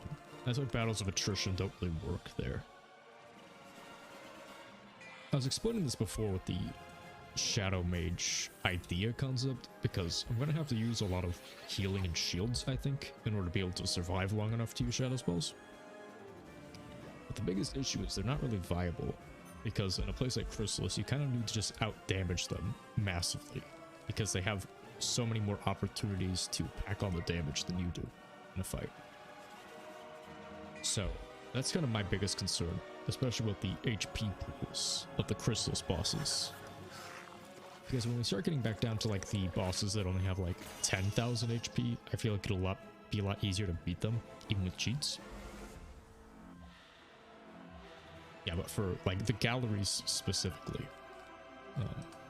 yeah, I have no idea how I'm going to do that with like Dark Shepherd. Because even if you put up a shield, even if you heal, like the amount of health you saved will be like made up for in like the next turn, because they'll just hit again.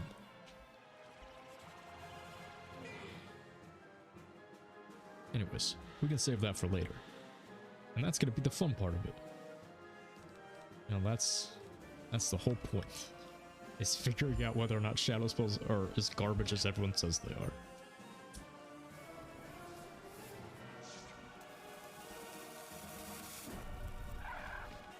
Need to finish Darkmoor set to solo crystals for a while longer, but you have bad luck.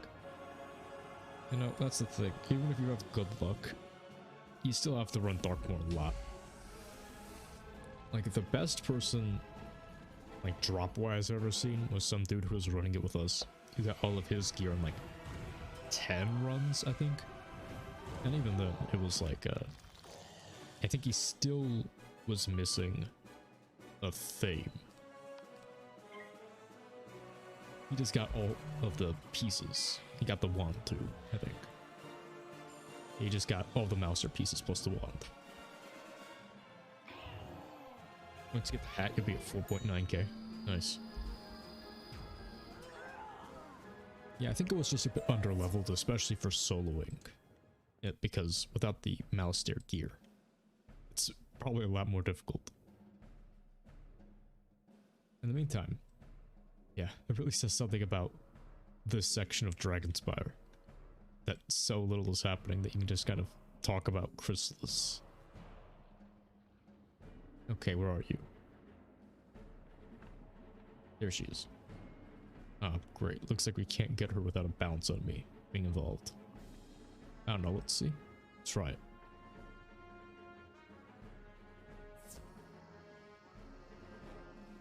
The amulet will put you almost to 5k, if not a little bit over. Oh, right. I wouldn't recommend going for amulet because Morganthorn is better, I believe. Or at least it used to be. Back when the critical wasn't changed. For 100% crit, I believe the Morganthorn is better. Also gives you an item card Blade. So yeah, I'd personally recommend keeping the... just waiting on the Morgantha amulet, if anything. At least that's what I did.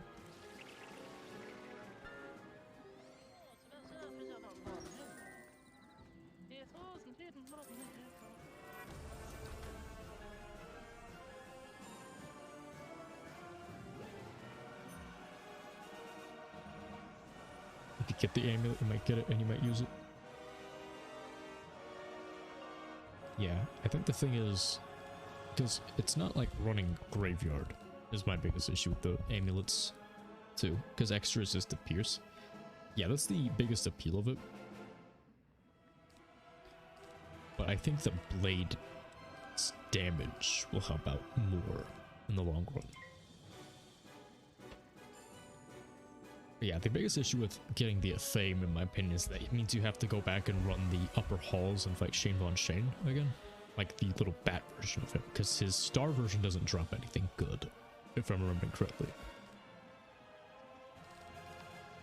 Whoops, I did not mean to use that. That was a misclick.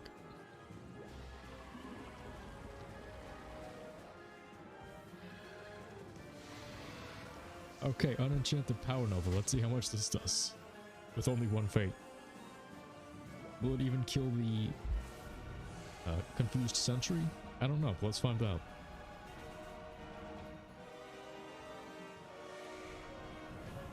And just under 2,000. Wow, that's a satisfying number. But no, it killed neither of them. Well, that was embarrassing. To get the best of Athame, you have to fight the first boss of Darkmoor Graveyard. Yeah. Yevgeny Athame is still, funnily enough, the best one, despite being 8 years old at this point. Yeah, but because of that, it's also always annoying to try to team up for Darkmoor. That's always been, like, the biggest issue, is you go in, try to get a full team, and then, like, 3 people, or, like, 2 of the 3 other people just leave, because they're like, oh yeah, I was just getting Athame. Because the rates are way more rigged on that.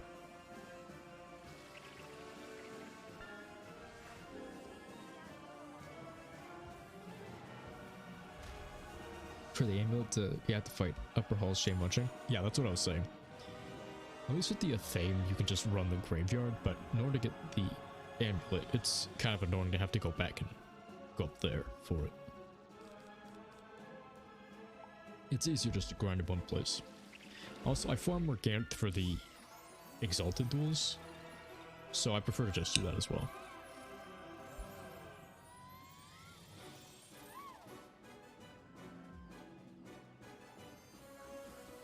So I already had my Myth Amulet, I think, going into it.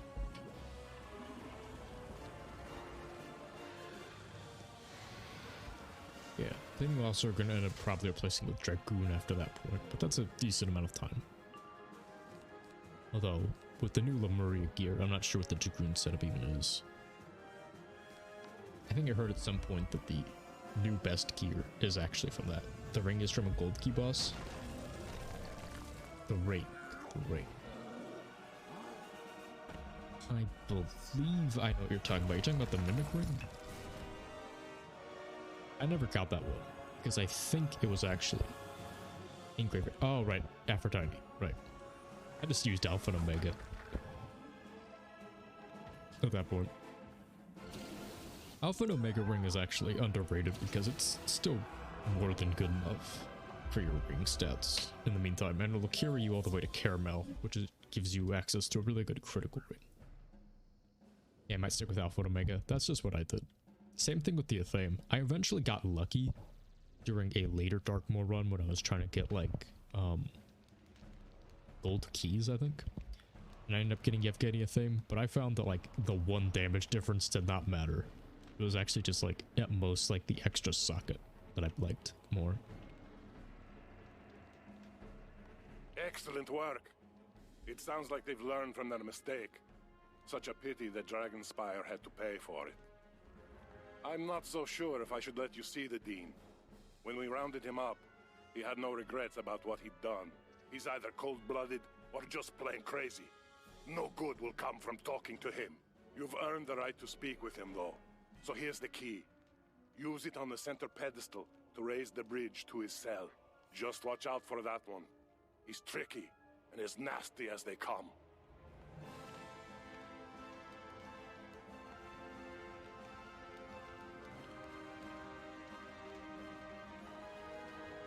Yeah, there really is nothing cooler than looking something behind the waterfall, though the waterfall is also made of lava. This is only the start. My name will echo throughout this spiral as the one who destroyed it. And you were my unwitting accomplice. Next problem is going to be Jules. Yeah, Jules. That is one heck of a way to keep somebody locked in a cage, though. Just put a lava waterfall in front of him.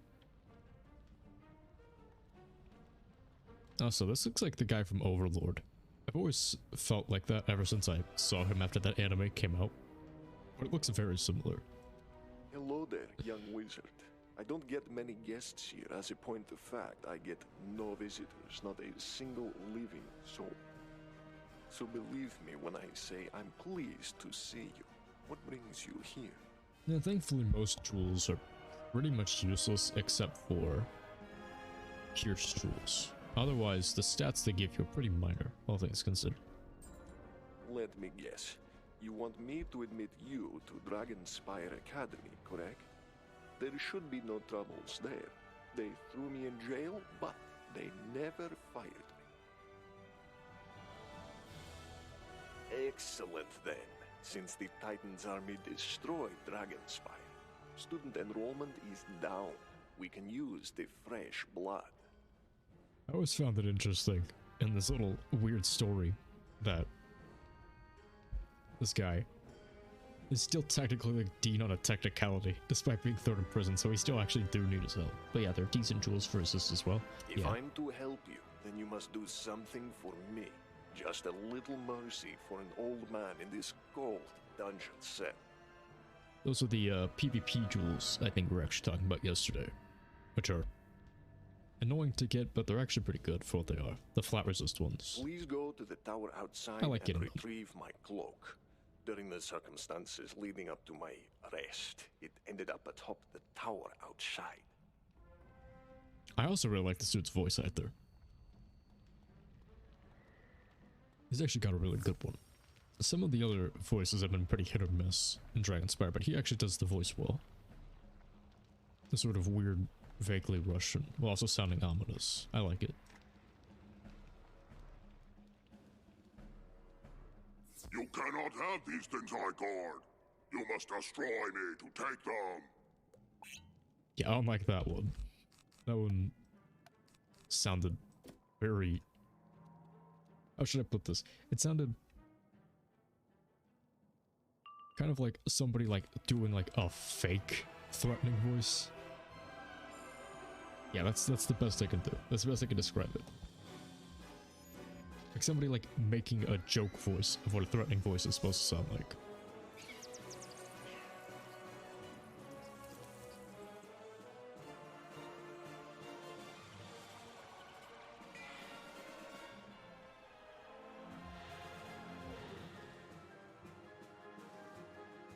Thankfully, the describing voices are never easy when they sound like that. It sounds like, yeah, it sounds like the best thing to come up with is if it's like somebody like telling their kid like pretending to be a monster, but they're like only like half-heartedly like doing the voice of like, "Ooh, I'm gonna eat you," like that kind of thing. It has that inflection to it.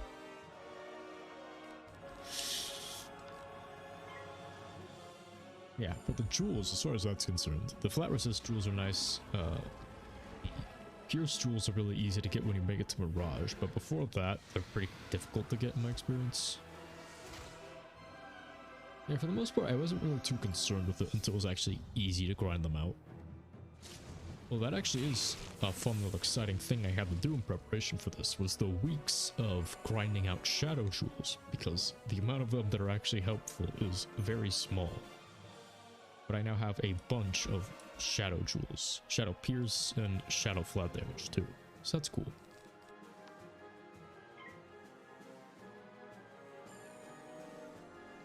Yeah, Mirage is also really good because it gives you the pierce jewels from the monkeys in that bar area, but then they also give you a bunch of gold. It's also way better gold farming than halving even.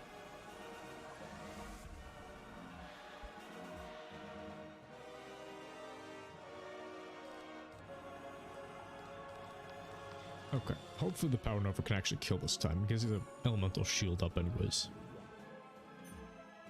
Oh, cool, now he weaknesses me. It's like they know.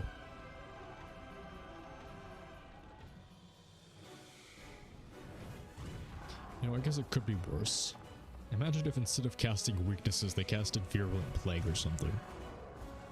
Or like... Not Dark Pact. What's the 90% death one? Oh, bad juju. That's his name. Imagine if they put 90% minus plates on you all the time.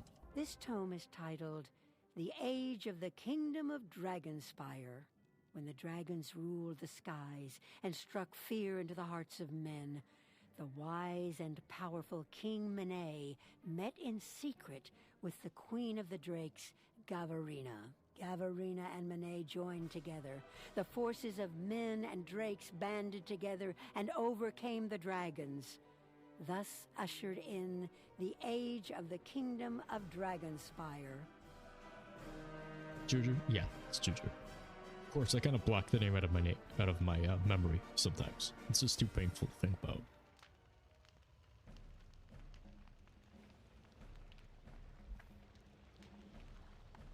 Yeah. I'm actually kind of surprised that they don't use that more often. I think only like a few cheating bosses will use it. And even then, it's very specific. Your first day, and you get the highest marks in show and tell. I'm most grateful for this cloak. It keeps the chill away. I'm afraid my demands haven't been entirely met. In addition to the restoration of my cloak, I'd like my old staff back. I require it to admit you into this school. My staff was taken by a guard who now patrols deep in the detention center. Take this. It should get you through his gate. The Dean passes a small key to you. What's that? You don't want to help me? I suspect what you're up to is far more important than any punishment they're inflicting on me.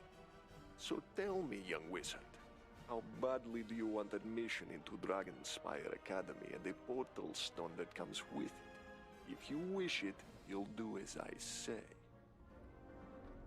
Wait a minute. Hold on. Oh, weird. He actually does have like a head under that. So it's not like his face. It actually is just like a mask. Weird. Yeah, I just noticed that when he was talking. Yo, for real, what is that even supposed to be? It doesn't make you look like a dragon. It looks like you have like a little snoot. Looks like you're like a little tapir man, more than anything. Yours is white, so it does kind of look a little bit like a skull, at least. I mean, he looks cool. But yeah, I thought that was just like his head. I thought he did like some sort of like weird magical transformation into like a half dragon man. That was supposed to be, but yeah, I guess just the mask. Also, I forgot to look up what the stone rose is here. Gotta make sure I do not forget that, because we just got the book.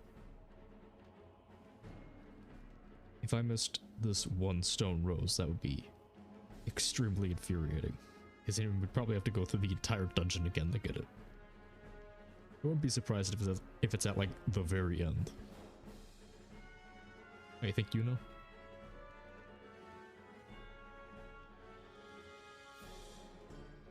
Yeah, okay, it is at the very end. Yeah, okay, so it's by the very back tower. It's right over here, apparently. Yeah, it's near the end of the area. Yeah, so if we missed it, we'd have to go through all of this all over again just to grab it. And we are not going to do that, so I need to make sure I get it.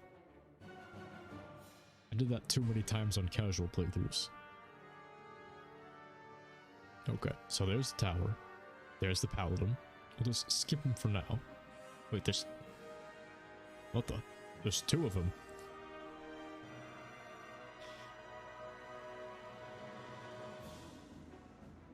I didn't realize there'd be two of the same guy in here.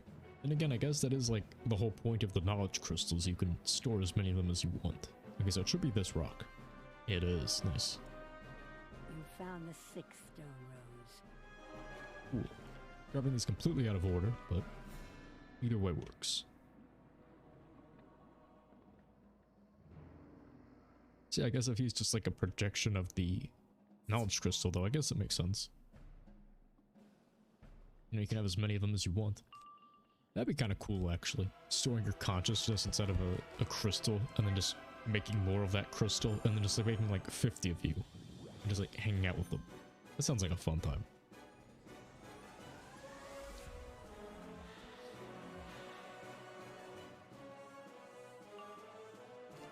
Okay. Now time for blades. Thankfully, I think at 3600 we should still be able to kill with just a regular feint. Or just like one feint. I don't think we need both out. But we still will discard this and one of these. Just in case.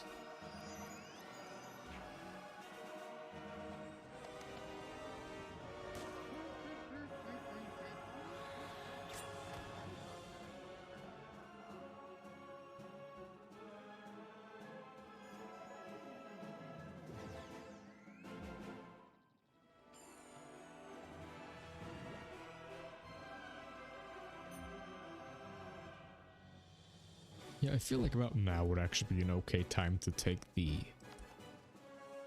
Hydra out of my deck at this point. Because that's out of bounce bosses, there's not really a point to having it.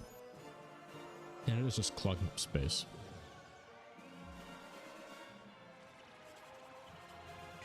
Yeah, I think I could kill with an enchanted hit, but then again, if I hit without enchanting it, it'll save me the enchant.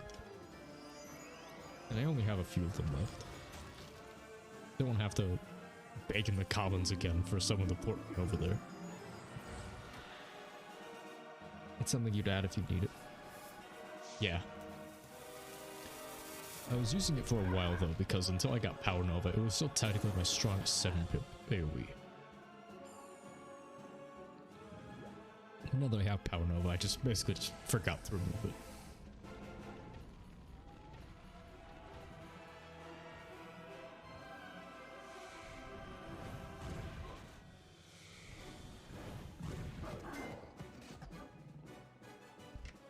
Huh, okay, that didn't kill him.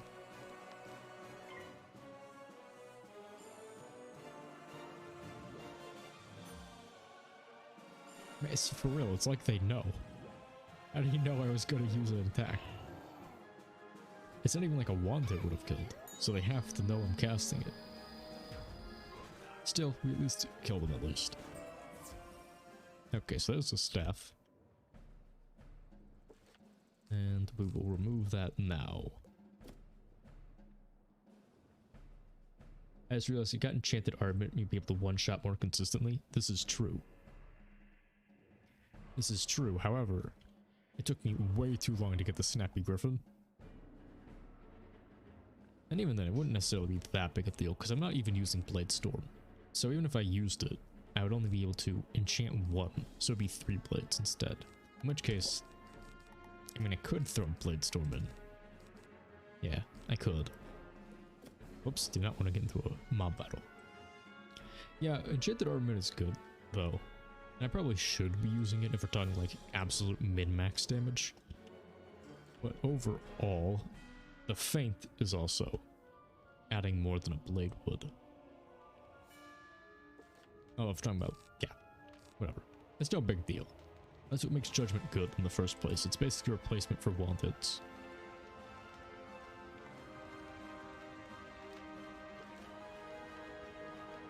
And then again, either Ancient or Epic, you only have one sharpened on it. Yeah, I'd have to not only breed one out with basically the same stats as this. It's I. There we go. I'd have to breed one out with basically the same thing as this. At the end of it all, I think when I'm actually using the shadow spells, this item card Feint will be more impactful for our damage than a few extra blades will. Then again, I guess we'll have to see. Well, my young friend, you've returned my staff to me. It looks a bit worse for wear, but should be functional still. So yeah, even if we get one, we'll have to wait and see. I am without a third of my badges of office. You have provided my cloak, my staff, and now I need the battle crystal. It's being stored in detention for safekeeping. Could you return it to me? You're understandably reluctant about so arming me, but let me put your mind at ease. I have a portal stone and can escape at any time. I will give you that stone if you restore my belongings to me. So, to detention with you, and don't come back without my battle crystal. Yeah, I think it would kind of be interesting to see the difference in the damage numbers, though. Eventually. I mean, there are plenty of things I could be doing to increase my power. Namely, I think if I just used Bladestorm in my deck, it would totally work. I think that would totally be able to kill if I actually used it. Speaking of, I could throw that in instead of my second Balance Blade, another thing about it.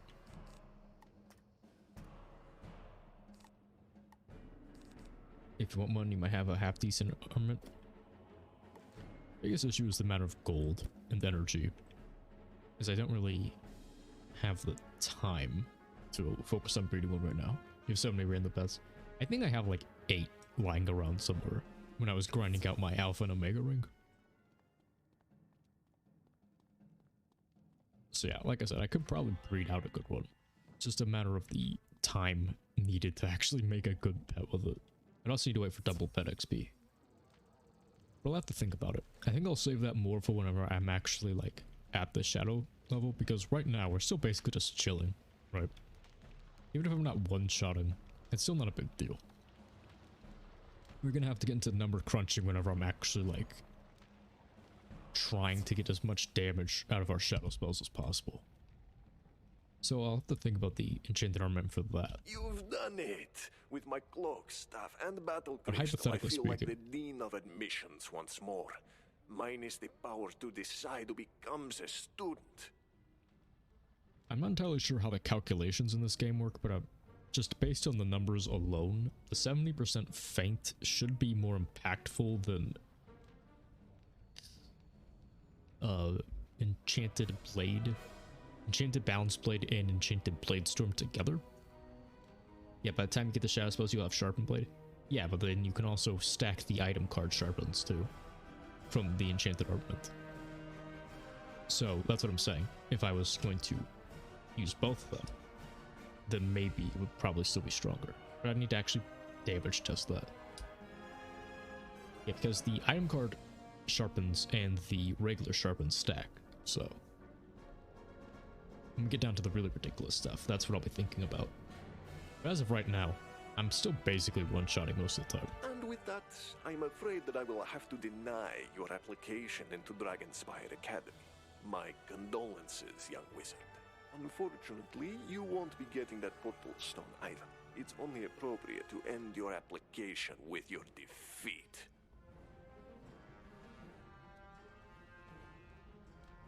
I could have seen this coming. Certainly not us. But yeah.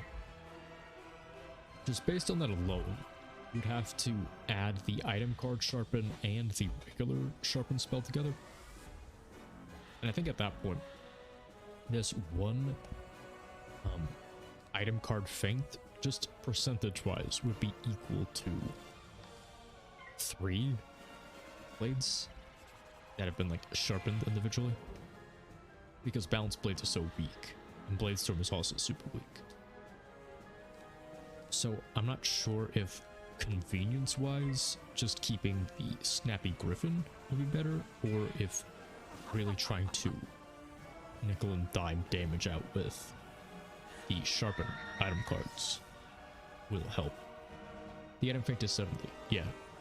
So an enchanted, yeah, so 2 of the Balance Blades would be, it would be 35. Actually, no, it would be 2 blades. That's right. Okay. 2 blades. I guess. Yeah, the damage would definitely be higher than. Yeah, 2 enchanted blades would be 1 feint. Yeah, you're right.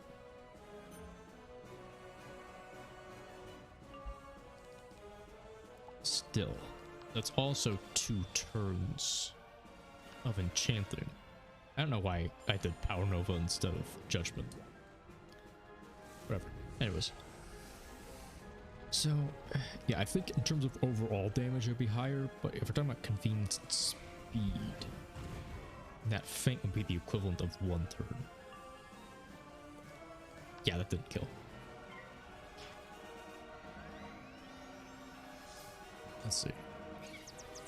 So I'm trying to think about the math in my head, so. Then again, I'll be getting item card enchant blades anyways from different pieces of gear potentially.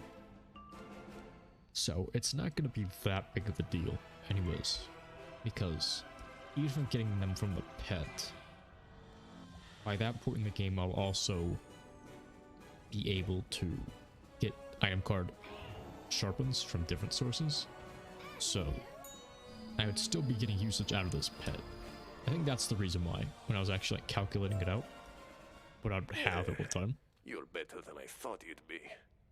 I'm sorry for deceiving you, but I couldn't remain in there for another day. When you came to see me, I saw a way out. But to do so, I needed to provoke you into a duel. You have more than earned membership in the Academy. The Portal Stone is yours. Perhaps you will undo the doom I brought upon this place. Now in defeat, I am free to leave this place and go on to face my ultimate destination. I wonder what awaits me. You find a Dragonspire Academy portal stone hidden among the Dean's possessions. Yeah, because there's obviously like the Dragoon boots, which give item cards. There's a piece of the turquoise gear, I think, that gives a sharpened blade. And there's also amulets that give it by that point. So if I have any of those, I won't really have much usage for the pet at that level either. In which case, I could have the 2 enchanted blades and then also having the item card Faint to stack on top of it. So yeah, I'm gonna have to go through again every single potential avenue for as much damage as possible, but I'll have to keep the enchanted armament in mind. As for now though, it's just too inconvenient to try to get a pet that gives me as much resist and damage as this one does, while also being able to continue the storyline, because that'll just take too long, especially without a double pet XP. Too much work. Yeah, it's too much work that I don't have the time for right now. When we're actually closer to it and there's like a double pet XP, I might try doing it. But like right now, I don't have the time to like try to put this on hiatus so I can spend weeks trying to breed out a perfect enchanted armament for this. Congratulations on your admission to Dragonspire Academy. Talk to the headmaster. Please follow the road through the Crucible into the main Academy Square. Go through the large double doors emblazoned with dragons. You will need to enroll in one of the Academy's schools to begin your studies. Enjoy your time here at Dragonspire. Wait a minute. 2 things. Number 1, every door is a double door with giant dragons on it. Number 2, I thought that Dean was the headmaster. Is there a difference between them? I thought that's what the Dean was. They were like, it's like another name for like a principal. I don't know. I never went to college. Is there like a specific thing that a Dean does? And I'm just confused. Wait a minute. Hold on a second. Did I grab everything from there? I did not grab the stone rose from the necropolis. I'll actually head back over there. I also need to make sure I didn't miss any side quests while we're at it. Let's see, side quests. There is one in the Crucible. Nice. Okay, it's number 2, Stone Rose. Where is it? It's in one of these areas, if I remember correctly. Wait a minute, so Dean... But then we also have to talk to the headmaster. That's weird. That's weird. He already told us we were allowed in. I don't know why we need to go talk to another guy who's apparently separate but also equal in rank, I guess. I don't know how school ranking systems work. Okay, where's the Necropolis Rose? Near the entrance to the Drake Hatchery. Okay, so it's on this side. Yeah, it's on this side.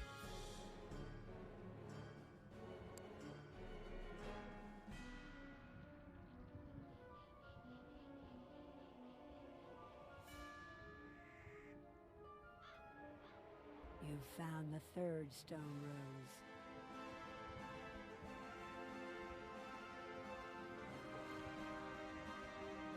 Yeah, I already did a lot of research into what the end game build of this would end up being, for obvious reasons, but It's been like months. I've actually been preparing to do this like the entirety of 2021. So it's been a while. Didn't even school focus on the school's budget for activities and academic stuff. Interesting. So they're like the accountant? But then why is he the guy telling us we're allowed in? And then what would the headmaster be doing?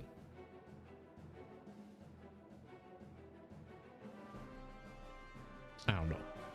It's weird. I feel like the guy who's in charge of the school should also be doing that, but I guess that's just the economic stuff. Kind of. Huh. Weird. I'll have to look into that later. You there? Have you seen any of my students? I'm so worried about them. After the great raid by the Titan army, they have apparently gotten lost. Instead of focusing too much on the school system right now, instead I'll look at this. There's a lot and you're too tired for the stuff. Oh yeah. I always told them to use the lamps to guide them home, but since the invasion, the lamps are dark. I can look into it myself later. Could you see if you can find my lost mana sparks to relight the lamps with? I think the barbarians nearby took them. I appreciate the attempt at help though. In the meantime, we'll just focus on doing the more quests while we can.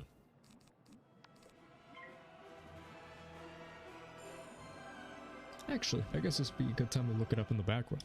I guess while we're just fighting random mob fights.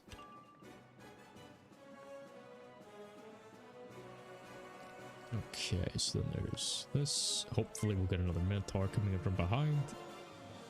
No. Doesn't look like that's happening.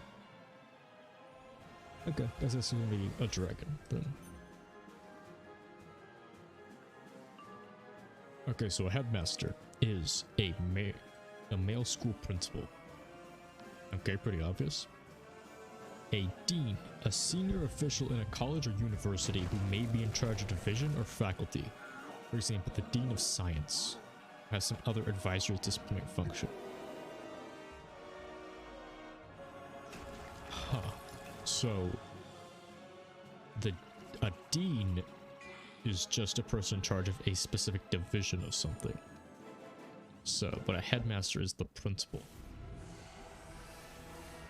So, like, they're the big guy in charge, whereas a dean is just in charge of their specific section of it. Interesting.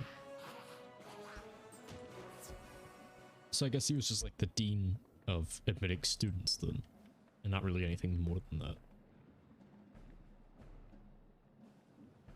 Still, it's not like the headmaster's there. Everyone's dead.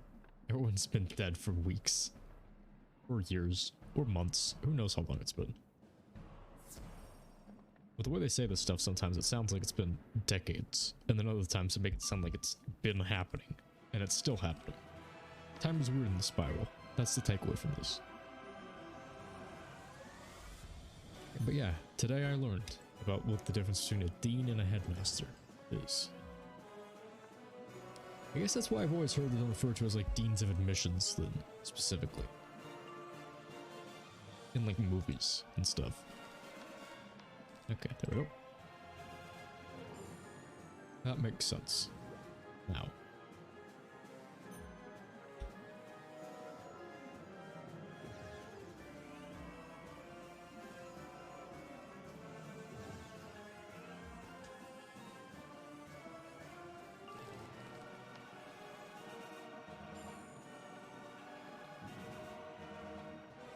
Well.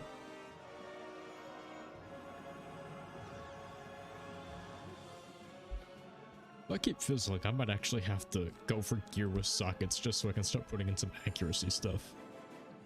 Because I already have 7, so I should be at 92% accuracy. I've been fizzling a lot since I got the Dragon Spire.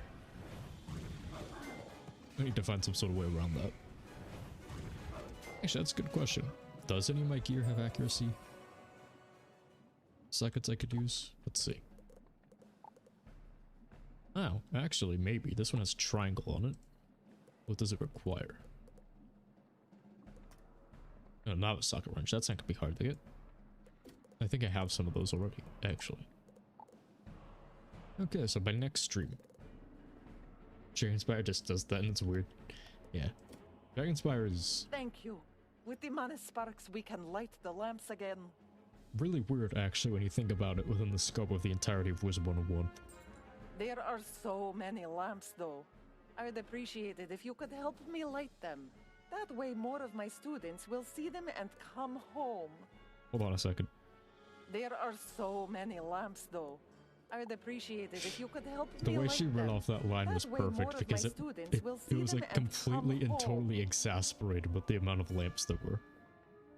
Which is exactly how relight the you would lamp with read the it. mana spark.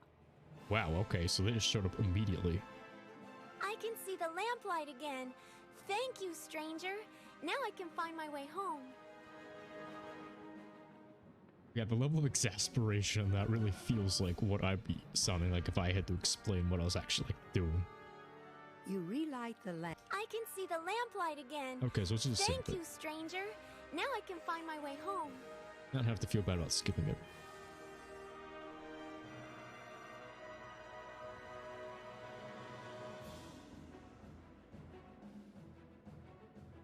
So are there like a specific number of lamps? Is it guiding us to a specific lamp? I'm not sure. Why is it saying it's so far away? You relight. I figured it'd be like a pixie, like bone cage situation where I could just use the same ones, but it's pointing at one super far away. So I'm not sure. Let's see. Can I? Okay, yeah. Let's do that.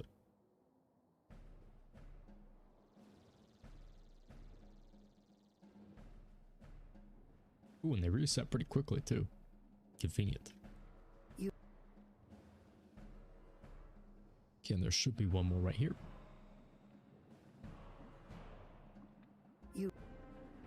Nice. Okay.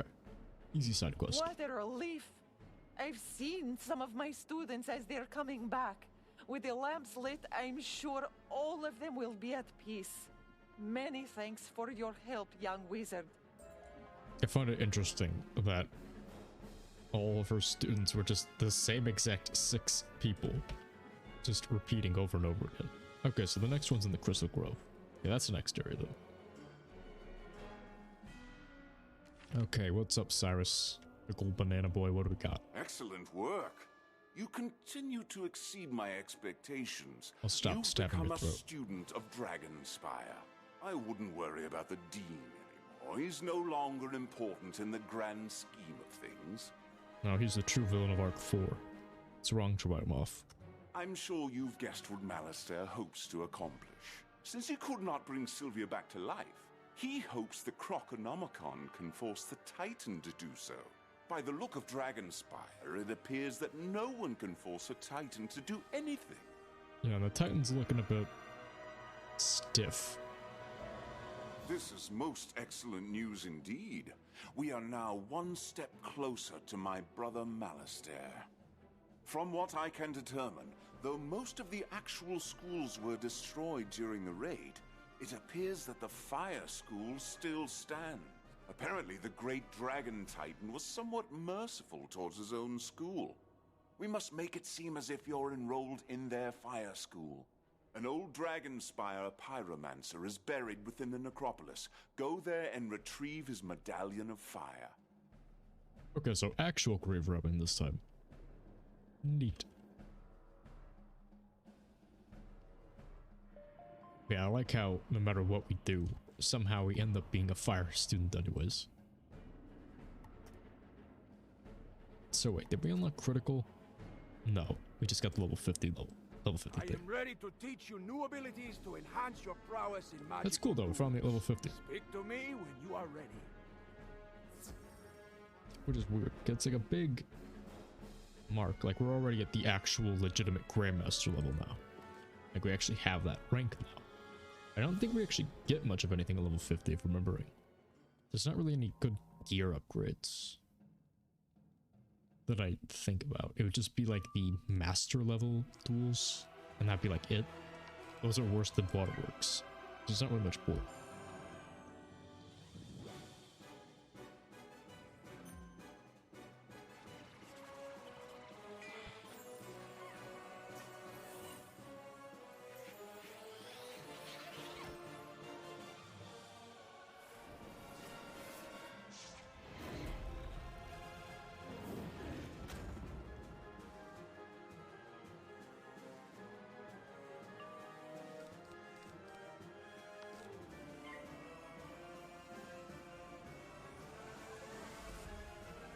I feel like there'd be more to celebrate at level 50, but now that I'm trying to really think about it, I cannot for the life of me remember much of anything that you actually get at level 50. It's just a cool title.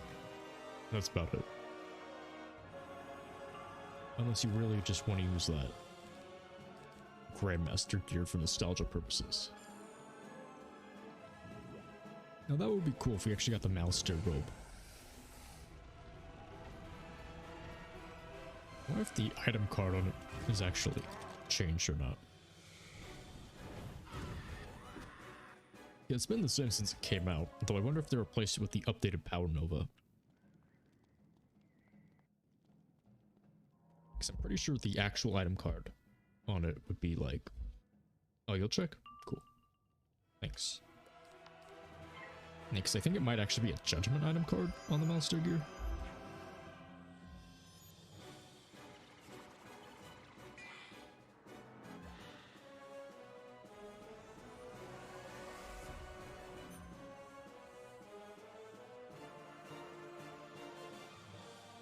Okay.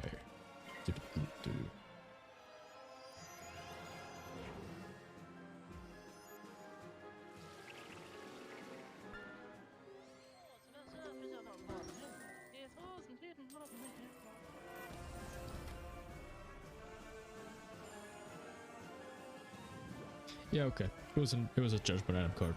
Sorry, I kind of beat you to it. Yeah, so I guess they wouldn't have.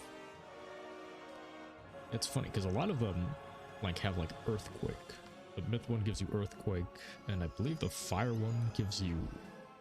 Wait, does Fire give you Elephant or does it give you Fire Dragon? You don't even know the names of gear. Yeah, these ones are named really weird. Like, Malister's Wrathful Rap is the stone one. And the Purgatory Coat is the balance one. Now, the Purgatory Coat is the life. Tunic of Torment is the balance one. My bad. They're all very weird. Elephant for fire? Yeah, okay. That's weird though. I wonder why Myth is the only one that got an AoE. And we didn't kill.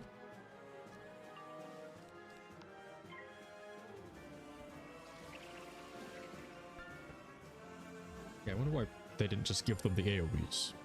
That'd actually be pretty cool, though, if Malster got, like, updated and dropped, like, level 50 gear. You have the fire one in preparation for your fire. Oh, yeah. That would be cool.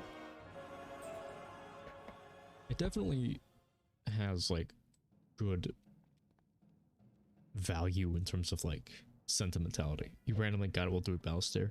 Yeah, I've gotten a few of them while doing Malster. Yeah, that's weird. I think it would be cool though, because I think they said before that they're planning on going back and changing the story of all of Arc 1.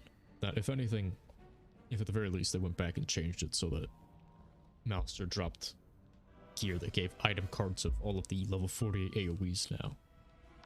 I feel like that'd be a good way to make Malster a bit more interesting again. And give you something in between Zeus and Waterworks. Because as it is right now, there's really no reason to upgrade for them. Although, yeah, because it only gives you 10 damage. Should farm for Maple Moose? Yeah, probably. Maple Moose, to my understanding, is only really good for PvP, but if you're planning on doing that at all, which, because I think you said before you do it every once in a while, that, yeah, it might be good for it.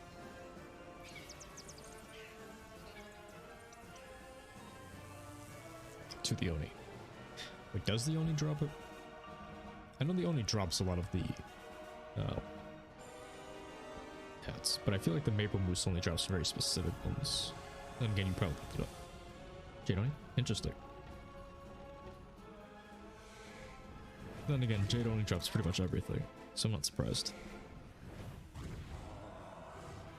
Okay, yeah. So it also drops all of them. Okay, neat.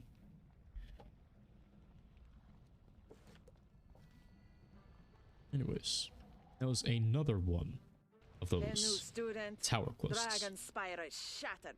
School closed forever. This is no place for the living.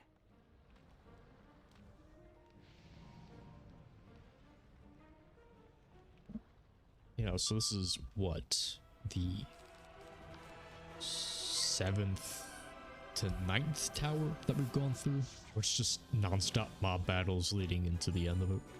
Dragonspire has way too many of these. I will agree with that. Although thankfully we're pretty much like 2/3 of the way done with Dragonspire at this point, if not a little bit more. So hopefully we won't have to deal with it too much longer. No, actually we're not 2/3. I think we're probably a little bit just under that, now I think about it. Because we still have the entirety of the Crystal Grove and stuff to do.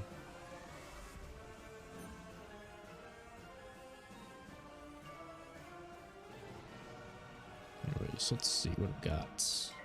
Oh, she has barely any health. Okay. Explain to me why you can get a Zeus Exalted Duel from Dragonspire Alistair. That is a good question.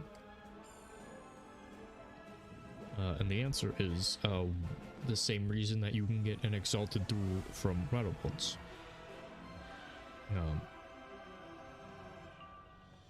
Although, yeah, you can only get the one version of him, which I guess makes a little bit more sense.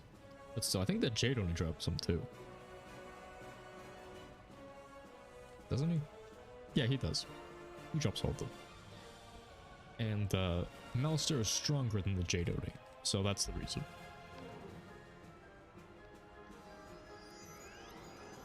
All of the major bosses drop them, which is actually kind of cool.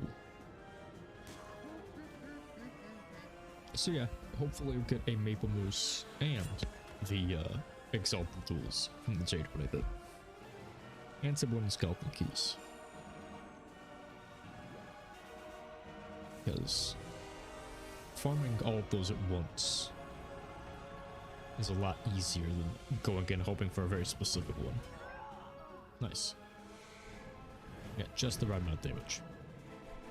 The Medallion of Fire falls to the ground. That is a gem. But okay.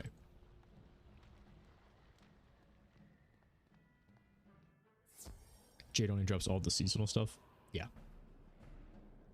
But it also drops the best source of Wooden Skeleton Keys, I think. And yeah, for some reason it also drops all the Exalted Duels. I'm not entirely sure why. And it drops a few of the Master Duels. Excellent work, young wizard. This will do nicely. You should now proceed and speak with the fire tree here. Her name is Ashley, and she will guide you along your path into Dragonspire Academy. You know what's a better question? Now you may enter the fire school, and perhaps even more areas of the Dragonspire Academy. See if you may determine how to reach the headmaster's quarters in the academy. If you should encounter my brother Malister Drake, be cautious. You cannot stand against him alone. Well, we're gonna. And I'm not sure what exactly means stand against him alone. It's just you and us here. And you literally get teleported away.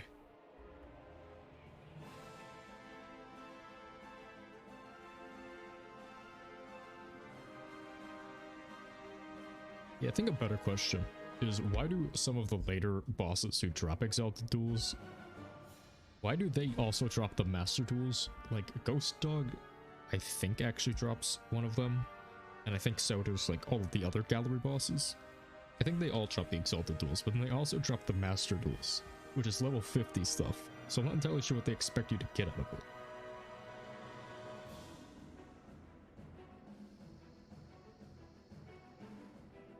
Because by that point, we're already way beyond the level where that 7 is useful. Same thing with the Archmage Duels. Because, the most annoying thing about farming Organthe for Exalted Duels is whenever she drops the Archmage, and I think she can even drop a Master Duel, but I maybe misremembered that. Wait. Okay, yeah, so she can drop the Meowiarty Archmage Duel for some reason. Why does a level 100 boss drop gear for level 80 character, a duel for level 80 characters? I don't understand that. It's so weird. And super annoying too. Because you go there farming a very specific type of gear and then you just can't get it. I prefer to be able to get the higher level gear from low level bosses than getting it the reverse. Hello there. Who are you? Jade only has too many drops. Jade only has so many drops, but so few actually, so few that you ever actually see. The drop rates on them are so low. And I'm not sure if that's because like the drop rate is split between all of them. But yeah, you have entire lists of nothing but drops, but then you won't see a single one of them, more than likely. A living student! You're here to help? Oh, thank the great tree. The wizard Malistaire has come to Dragonspire. He intends to command the Dragon Titan. He must be stopped. Malistaire is in the headmaster's office atop the great volcano. He's nearly impossible to reach unless you can find a way to fly up to him. I've got an idea. You can get to him by flying a drake to the mouth of the great volcano. But how to do that? There are so few drakes left, and they're difficult to control. Oh, I know. If you can get your hands on a Dragon Rider staff, even you could control a drake. The last known Dragon Rider staff was broken into pieces, stored in obsidian chests, and hidden throughout the spiral for safekeeping. You need to find those chests and recover those pieces from where they're scattered across the spiral. Oh cool, it's this quest. Yeah, I find it annoying that, or funny, that we managed to pass our dragon riding class with honors, and yet we also do not know how to control a drake, so we actually need a magical staff for it. Also, the fire school in here looks cool. This looks way more professional than Ravenwood. Anyways, he gives you 3 things at a time. Like, guaranteed? Huh. Also, I have no idea who this guy's supposed to be. Is that supposed to be Ambrose? I don't think it's ever actually said who this is. He looks kind of like Ambrose. And a similar looking staff. But I don't know why there'd be a statue of him here.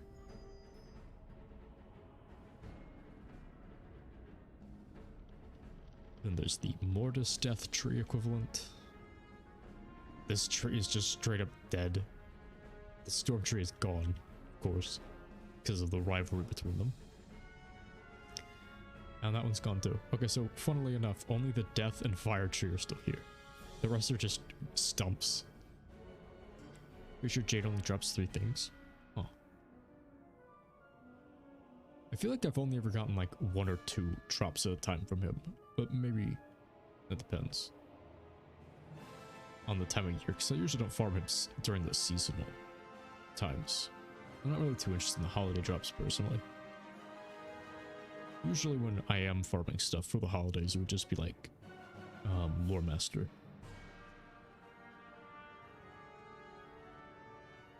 Yeah, so that's weird. Only the Death and Fire ones are still here. Although I don't think the Death one is still supposed to be there. Okay, time to do this good old-fashioned way. You'll see, because you beat him once so far because of bad power pip luck. Yeah, I think it's actually lucky in that case to get 3 drops at once. I think usually I only get like 1 or 2 things. Most times. But maybe it's buffed for the holidays, that's also possible. So anyways, now we need to go across the entirety of the spiral. Or rather, only just the first 5 worlds. Because those are the only worlds that matter in the storyline. And grab the pieces of the Dragon Rider staff. Which is just a power pip wand. With a unique name. In fact, I think it's actually the same exact model as a wand we can actually buy in the bazaar right now. If it's not auctionable itself. Let's see. 1 to 3? Yeah, 1 to 3 sounds about right. In the meantime, I'll sell off all this extra gear, I guess. Our backpack getting a little bit full.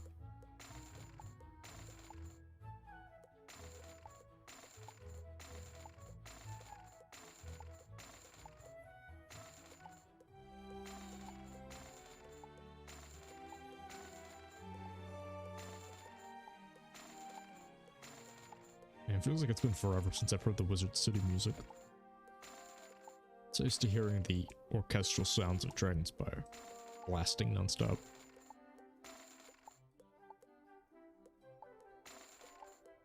But that one was actually worth quite a bit. 30,000 gold just for that. Now we can't sell Santa robes.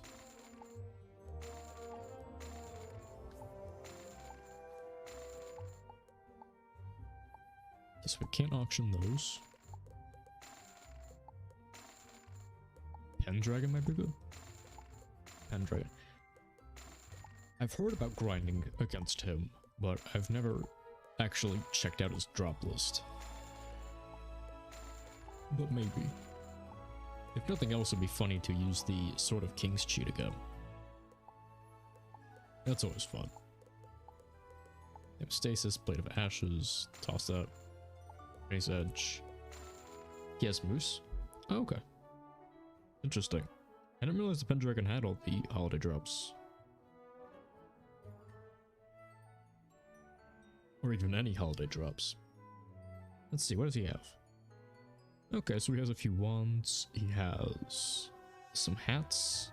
Okay, yeah, so he also has the Maple Moose, Wolfhound, Nutcracker. Okay.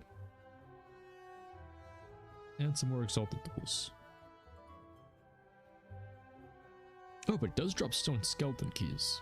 That's right, most Avalon bosses do, I think, actually. I'm gonna actually try farming him myself at some point, see if I can get more Stone Skeleton Keys from him.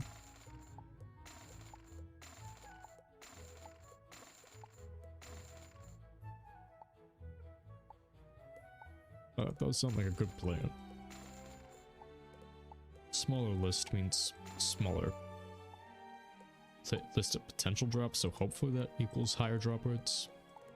I think that's how that works. Actually, hold on. Are there any monstrous DCs in here? There are sometimes. Yeah, there's only 2.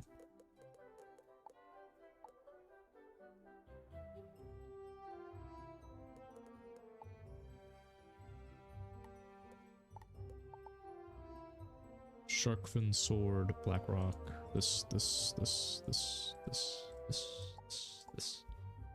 Jade Oni will take too long. That's true. But actually, hold on. The Jade only has like 6,000 health now. In comparison to that.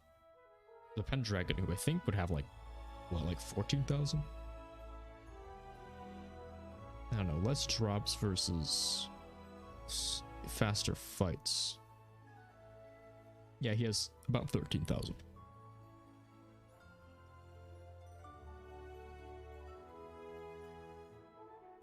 But yeah, the Dragon Rider staff is just this, but with a power pip instead of a regular pip, basically. Which I find funny. I just use the same exact model. This will be easy because we just have to go back and fight the various bosses we've already done before.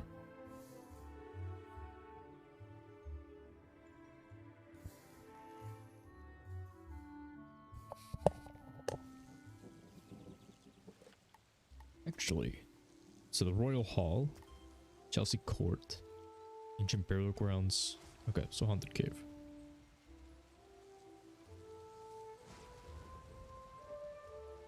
I know this one's in Lord Nightshade's Tower. We could team up and fight Stardust Spiders. Oh, Starburst Spiders, yeah. Mirror Lake, you mean. That's actually a good one, too. And it's also a good source of the Pixie Sticks. Wait, what the? What the? Who are you? You are like brand new. What is this? Welcome to Special Reagent, where each reagent is unique and... sorry, I cannot do the pitch, for I am the sad. I have lost something precious. Why is your name yellow? Who are you? It is a scrapbook that belonged to my cousin, Sylvia Drake. Once, she was a teacher here, till the dreadful cold claimed her. Some monster called Skull Splitter stole Sylvia's scrapbook and took it to his skull fort. If only someone could get it back for me. Wait a minute, I remember this quest. Why am I only getting it now? I could have sworn I'd gone through every quest in Wizard City. I was actually wondering where this quest was whenever I was going through, but I thought they just removed it. Okay, never mind. Forget the main quest. Let's go beat up Skull Splitter, I guess.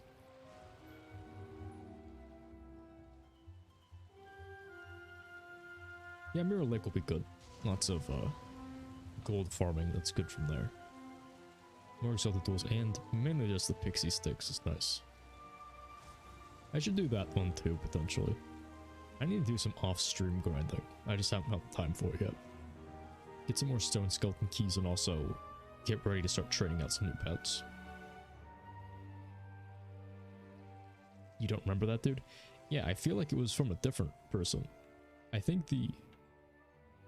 You know what it is? I think the lady who gives you the crafting... Not the crafting quest, the quest that gives you your level 10 gear for free. The old lady gave you this quest originally. So you've come for the scrapbook that belonged to Malister's wife, eh? Pity she caught that cold and died. Well, I won't allow you to have it. I will deny him any kindness after what he denied me in life. As yeah, they did change who gave the quest. Prepare to join the ranks of the undead and serve me. Yeah, I was wondering where it was, but I figured that since she wasn't giving it to me, they just removed it. Yeah, I didn't see that guy when I was going through initially either, so did they remove it and then add it back in later? I have no idea.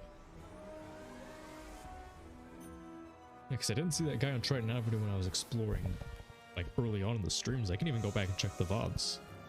In fact, I'll do that. After this stream is over, I'll check the VODs and see if I just, like, walked past him every time. Yeah, he wasn't there before. I'm certain of it.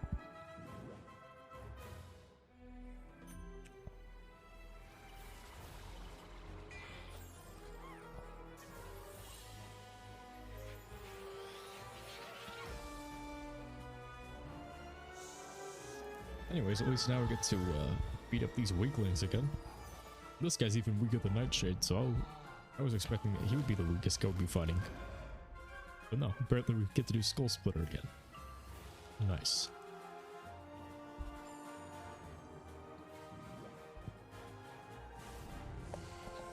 Although that does make me wonder, because the old lady was like Sylvia Drake's friend, so it made sense that she was given the quest. Why does this random guy want the scrapbook now? That's kind of weird. It's kind of weird that we're getting it for him.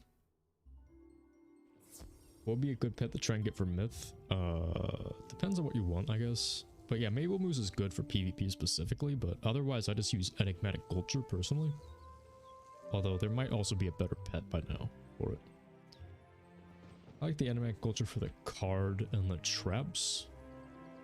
But then I think there's also the...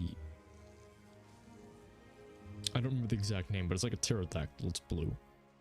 It's like a blue pterodactyl thing. And it's good because it gives you a gargantuan card early on, I think. But you already have that, so... that's probably a better starter pet, but... Yeah, I think at max level it would just be the Enigmatic Gulcher.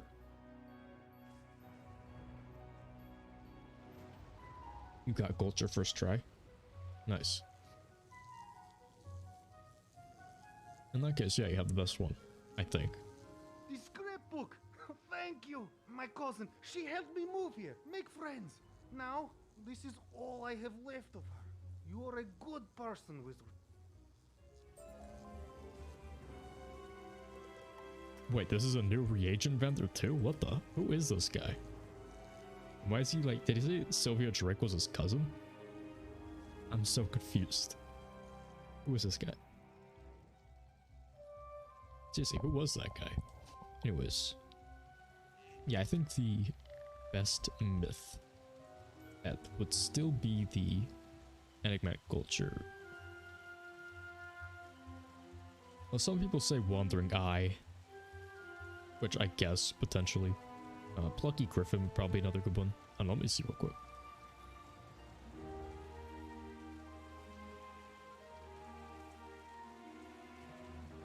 He just went to the kiosk and chose to try and get a pet. Getting it first try is nice. Yeah. I personally like the Enigmatic Gulcher because I also think it looks cool. Okay, so the... Okay, so yeah, Plucky Griffin. It gives you a Basilisk item card at Epic, but then it gives you a Feint and Mythblade item card, so it's like the Snappy Griffin. Wandering Eye gives you Lord, and a blade, I think. And then I think a stunning spell. And Enigmatic Culture gives you AoE Trap, Blade, and I believe the Pierce Crit Bubble? Yeah. Oh yeah, that's right. That's why I chose the Enigmatic Culture initially. I actually chose it for the Piercing Crit Bubble. I wanted to try using that and see if it could help out a little bit. That's why I chose it.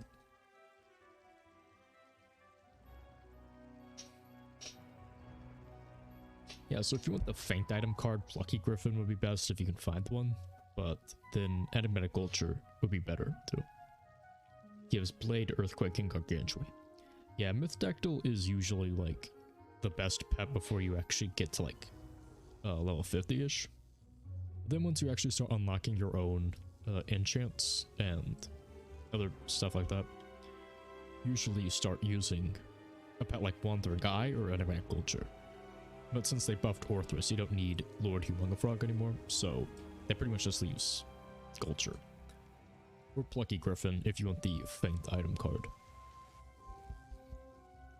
Yeah, I would argue Plucky Griffin is probably better, actually, because it's better than the 20% trap that you get from the Culture. So you might actually get some use out of it, but otherwise they're pretty much the same pet. You're probably only ever gonna end up using the Blade on them either way as a myth, so it doesn't really matter. And since you got it first try, you can just do it. School's Plucky Griffin, it is the myth version of this. All of the Griffin pets drop from the Sinbad gauntlet, same thing with the wands. I got mine, luckily, while I was grinding out the wands back when those were still the best. But yeah, the Plucky Griffin, I think I have one, so if I could get it to adult, I could try to hatch it with you. But if you can also like ask around like the subreddit or something, there's probably a few people who have them who would be willing to let you hatch with it. Yeah, but it's a myth. It's just the myth version of that.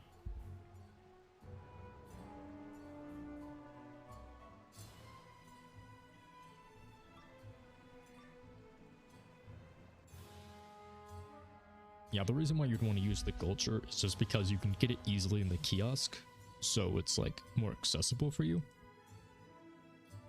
But they're basically the same pet. Yeah, so it's also a matter of hatching with them. Yeah, getting it first try was nice. Yeah, that is. Although, it also depends what stats you got. Because if you ended up getting, like, I don't know, Wise, a bunch of pet derby talents, like, I don't know, like Health Giver or something. It depends on the talents on it.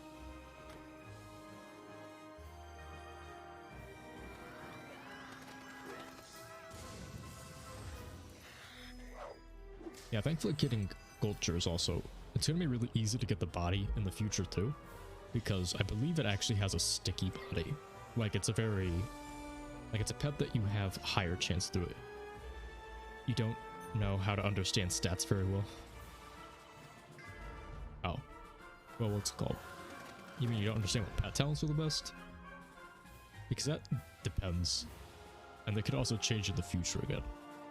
Like before it was good to have crit. Yeah, so yeah, getting the Culture first try is nice, but it's also very easy to keep because it's also annoying because I remember trying to hatch for something. For the most part, the pets you lost.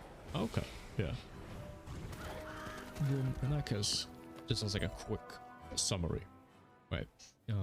The Enigmatic Culture has what you'd call like a sticky body, basically, so it won't hatch very well with other pets, so it's actually very likely to get an Enigmatic Culture when you're hatching with stuff, at least in my experience. Some people say it's like not confirmed, but you know, yeah. So for a pet, it depends on what you want.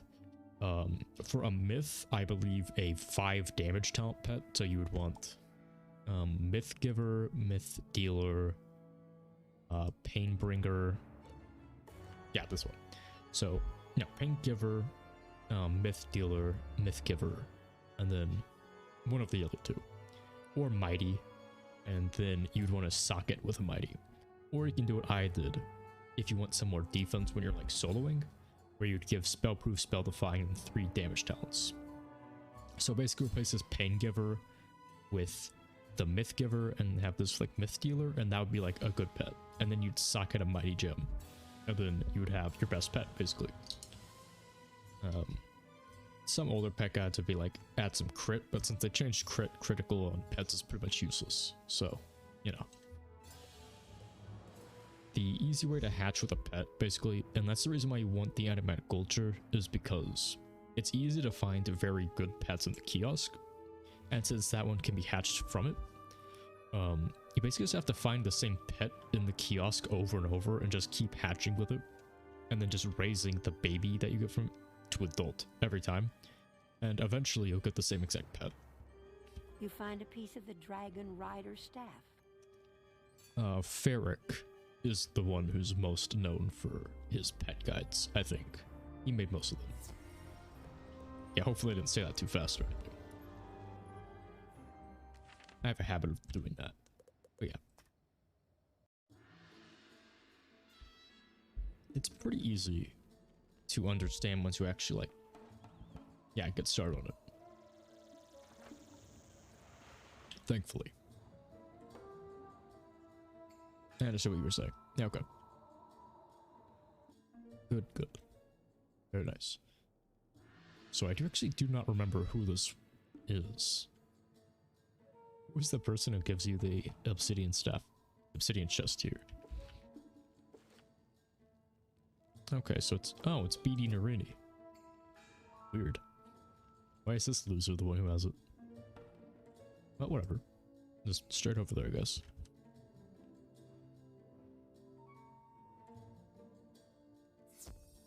The arrow was pointing that direction. I'm gonna guess getting a 93 pedigree score is pretty good. I'm actually not entirely sure how pedigree score relates to it. I believe all that means is... yeah, it's the overall score for the talents and powers. So, I believe getting too high of a pedigree score is actually pretty bad, because some talents that aren't, like... because you can see, like, these talents are all, like, the ones I wanted, pretty much. And I only have, like, a 62. Some of them, like, I believe the healing talents, some will cast talents, and some other ones that are more niche in their applications will buff that score up a lot more. So your 93 pedigree score probably means that it also has a lot of really rare talents that may not be specifically what you're looking for. I believe for like most pets that have like the 5 damage, it would have one around of like a high 60s, low 70s. Because that's just what the value of them is. Yeah, but I'm not entirely sure how it relates to it, so maybe. I have no idea what that would actually correlate to.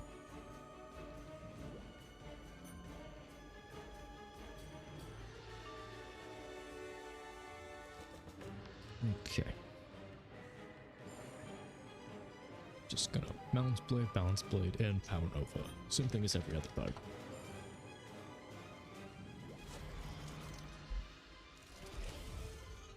I appreciate the simplicity and speed of Wizard101, if nothing else.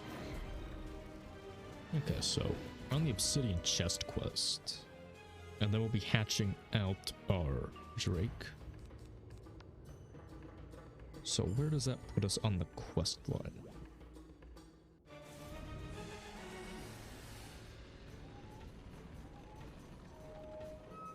Okay, so our number is 74 of 106. Okay, so after this quest we'll be heading over to Crystal Grove, and I think that's about where I'll end the stream, because I'll be doing another stream later tonight. I just wanted to... You find a piece of the Dragon Rider staff. Split up the last half of Dragonspire into the day. So now we're gonna head over to Marleybone. Yeah, because once we finish Crystal Grove, it'll be Drake Hatchery, then the Forum, and then that'll be it. So, shouldn't be too difficult. Although I may do some of the more of the side quests for it.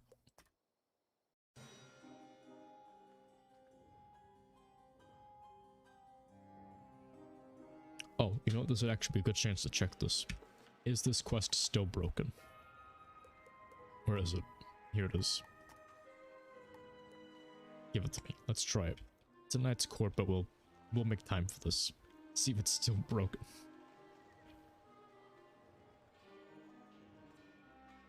Yeah, outside of that random Sergeant Skull Splitter switch around, this is the only other quest I believe I'd actually ever missed. And this one isn't even my fault.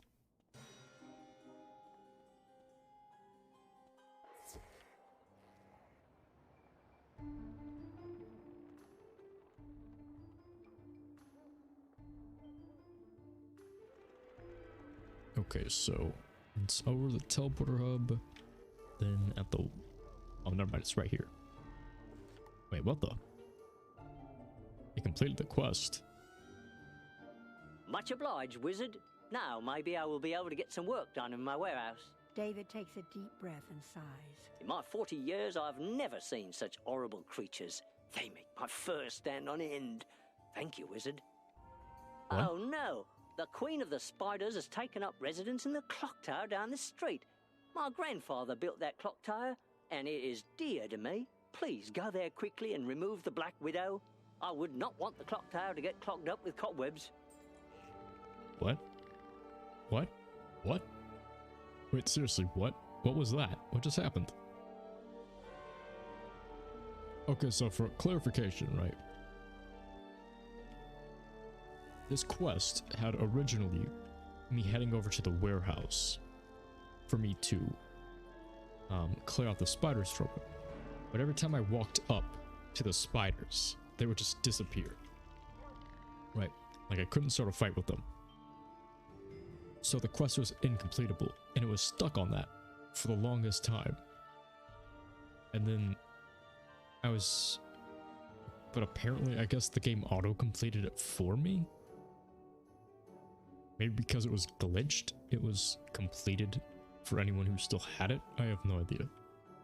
That quest breaks a lot. Yeah, I have no idea. I have no idea what just happened. It's the first time I've ever seen it. Yeah, that's weird. That's very bizarre. Well, hey, you know what? That means we completed it, finally. And we can call Marleybone done with, again, except for Kensington Park and Buckingham Palace, because I still have those to do. But you know what? We'll just ignore those, because those are side dungeons for now. We'll, like, save those for when we're going to do Grizzleheim too, which I believe we'll do before Celestia. Like, after Dragonspire, but before we move on to Celestia. We'll do all the extra side stuff. Maybe next week. Next week will just be, like, a weird one. Because it's going to be Christmas. The power of my venom will overtake you. Verily, you will become a tasty morsel for my children. Marleybone has one of the 4 dungeons and it got annoying. Oh, right. I forgot it's even part of that storyline. It's so unclear. Because you don't even have to do them in order, I don't think. I think it's Kensington. No, it's Buckingham Palace. Yeah, I do that one so rarely. I think I've only ever done, like, the very first dungeon of it. And that was it. Because I think there's, like, 3, right? There's, like, the rooftops, and there's Buckingham Palace itself. And then there's, like, some sort of hallway one. It's like Darkmoor. Yeah, I never actually touched it. Yeah, but...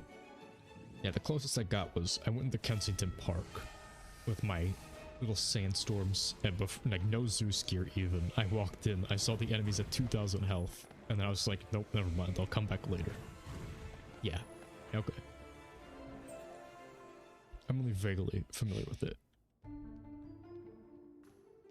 But I will be doing it later. And I will be soloing it. So we'll see. It never returned. Unfortunately, I will return eventually. I have to do it at approximately the correct level. I promised I would do that. Which is the same reason why I'm going to have to try to solo the Crocotopia 4 dungeon's annoying. That one especially. It's funny because the actual dungeon itself isn't even like that difficult. It's the gate guy. The one who cheat casts a Leviathan every round. With the blade removing effect too. That guy is the worst. You've taken care of her? Great. My grandfather's clock tower is saved. My thanks again, wizard. Like, he is the only actual, like, impossible person there. House of Scales. Yeah. House of Scales is the 4th dungeon. You have to do the 2 dungeons leading up to it. Oh, you're thinking of Pagoda of Harmony? Oh, no, that guy's way easier. Wait, no, his name wasn't Hamakala. Hamakala was like the weird god guy. He was the weird demon. Yeah, that guy was actually somewhat easy. I was expecting him to be difficult because he actually does have some weird cheats. But surprisingly, I was actually able to kill him with the Hydra, and it didn't kill all of them. Right, I didn't kill his minions, but his minions can't attack you. Yeah, I forgot his name too. Who cares? But, when you kill him, the cheat's gone. He's not easy, but not hard. Yeah. My only complaint about that one is that it's super long, and that's about it. But yeah, I remember because I was thinking it was going to be difficult, and I got down to like half health, and then I killed him, like surprisingly in one hit.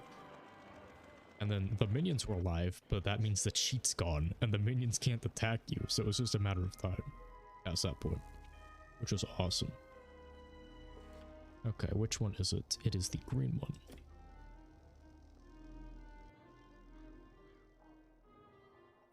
The arrow's confused.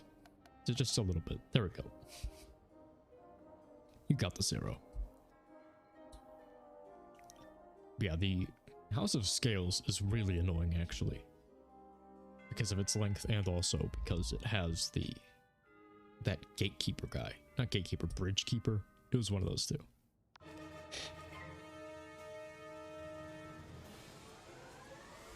I think the funny thing is he doesn't even have that much health, but he's like just outside of one-shotting range with just spell spamming.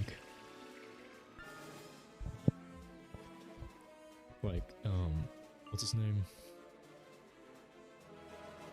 It's lower Zigzag.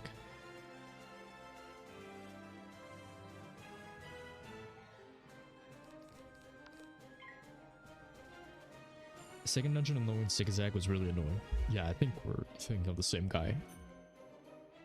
I'm thinking of the one specifically. Oh, right, there's a dude. Who was a stone skeleton key boss in there? I completely forgot about that. Yeah, there it is, Molaris. At the end of a round, will cheat cast a Leviathan, a Storm Zealot, or both. And that's his only cheat, but it's so annoying. Because he has like 6,000 health, so he's just outside of like one-shotting or like being able to kill with a few 7 pips. Like feints on yourself is like suicide at that point. And then he will like kill you in like 4 turns too, with like the amount of Leviathans he casts. There's no easy way to beat him. You find a piece of the Dragon Rider staff. And even then, it's random who he actually attacks. That guy is the worst.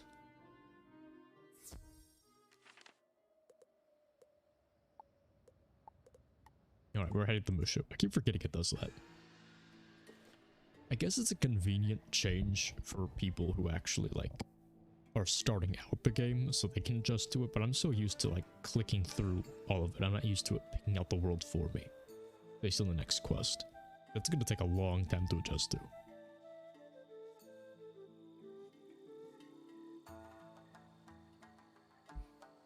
House of Scales is worth it though, if only because the Mass Prism actually helps out as a myth. I got Starburst Spider Pet, nice. Yeah, I actually did House of Scales just for that Mass Prism item card for my myth. So yeah, besides that guy, it's pretty easy, actually. And I guess as a myth, that one boss in there, because he just has Because he's a myth himself.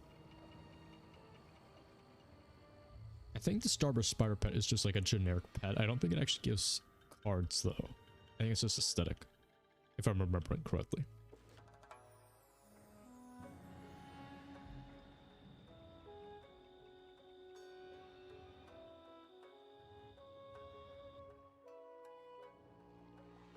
It gives ice armor? Oh, that's why. It gives you basically nothing. It gives you a troll card for PvP.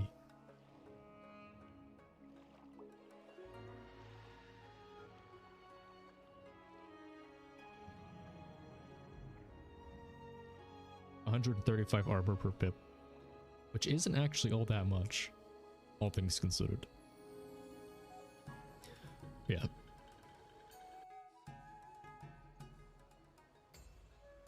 Yeah, because 135 armor per pip, you have a maximum of 16, I think.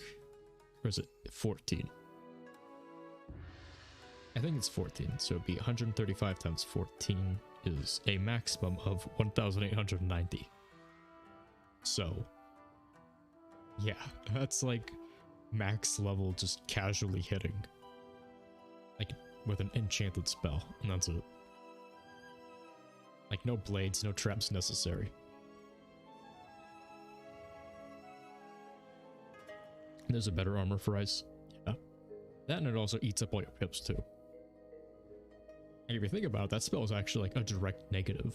Not only because it doesn't give you a lot of armor, but because it also takes all your pips to do it.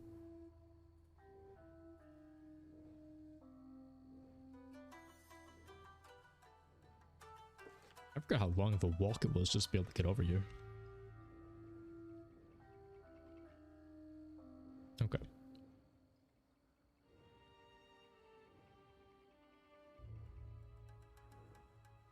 So who is in this one? The Crazed Forest Spirit.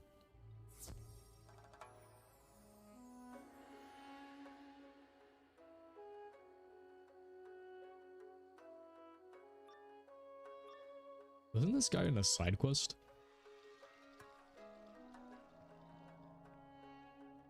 Kind of weird if one of the guys who was guarding one of these chests was just some random side quest boss. I suppose it's possible.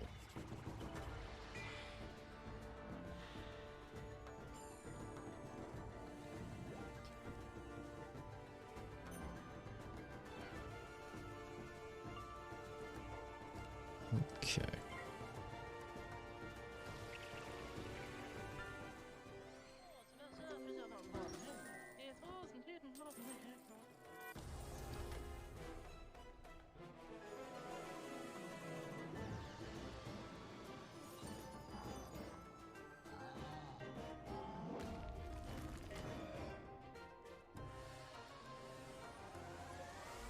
Okay, so I believe if I enchant this, it should kill. Let's try it. Also, might as well grab the few decathlon points I can.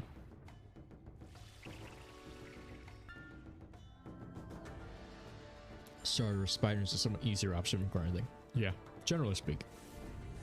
The Mural Lake is actually a good one. It's actually like really good. It gives you energy gear, it gives you the Exalted Duels, it gives you maybe keys, and then it also gives you the guaranteed mega snacks. I really like doing it. It just takes a while. You find a piece of the Dragon Rider staff. I feel like it's become a bit underrated, grinded out in recent years. But yeah, it's still one of the good ones. Because it's weird. I can't. Okay, there we go. I had to close it out manually. I can't believe it, but you actually found them all. It was surely a lot of work, visiting all the worlds of the spiral. But if you don't stop Malastair, those worlds will all perish. I find it funny that nowadays, this actually is like the minority of the worlds in the spiral. We're not finished yet, I'm afraid. A Dragon Rider's staff is incomplete without a flawless raw crystal for its head. That crystal will bind together all of the pieces and make it strong. Not only did we not visit all of the worlds in the spiral, we actually didn't even visit half of them.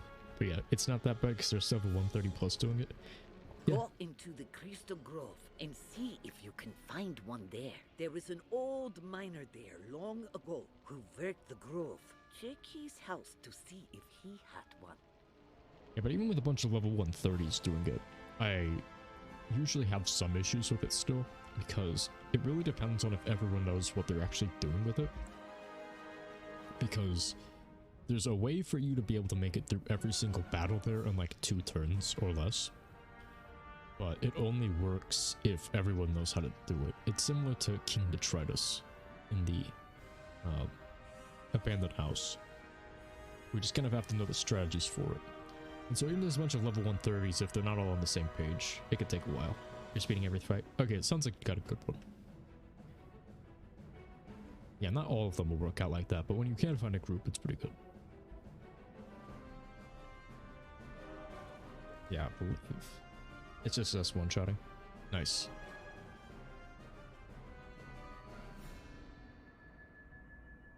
Might as well pick this up. Hello there, young wizard. This one dude who's like the only one who uses Zeke's model.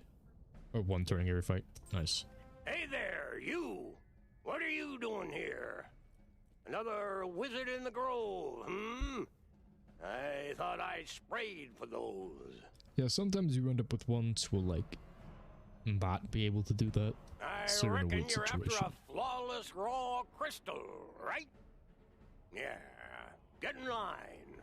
Them's the rarest kind of all, and I've got none to spare. Didn't we grab one of these specifically for our bounce spell quest? Sorry. Been so long since I talked to anyone, I forgot my manners. My apologies. Tell you what, I'll do what I can to help you. It's clear to me that you're needing one for something important. I'll need sample crystals from each of the elevated dig points. Those will help us figure out where the best crystals can be found. Hey there, little wizard. I've got a favor to ask you. It's a lonely job here, being a miner. I used to have a pet, a little spiderling I named Cinder.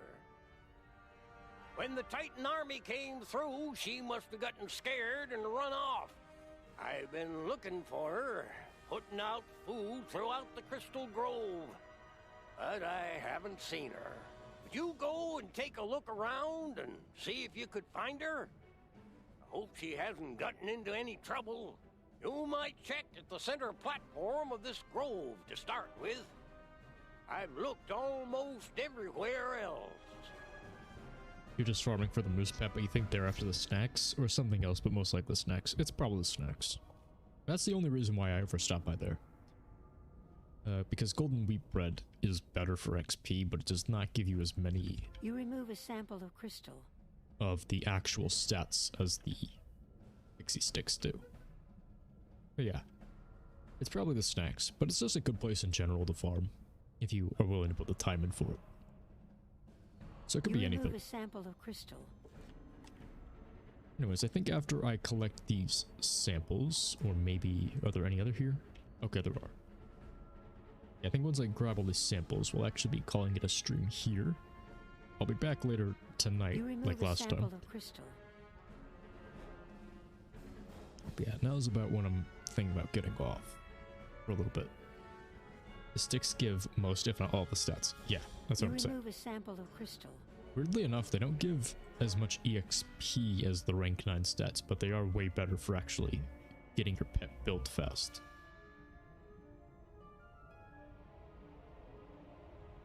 They still do give a decent amount of XP though.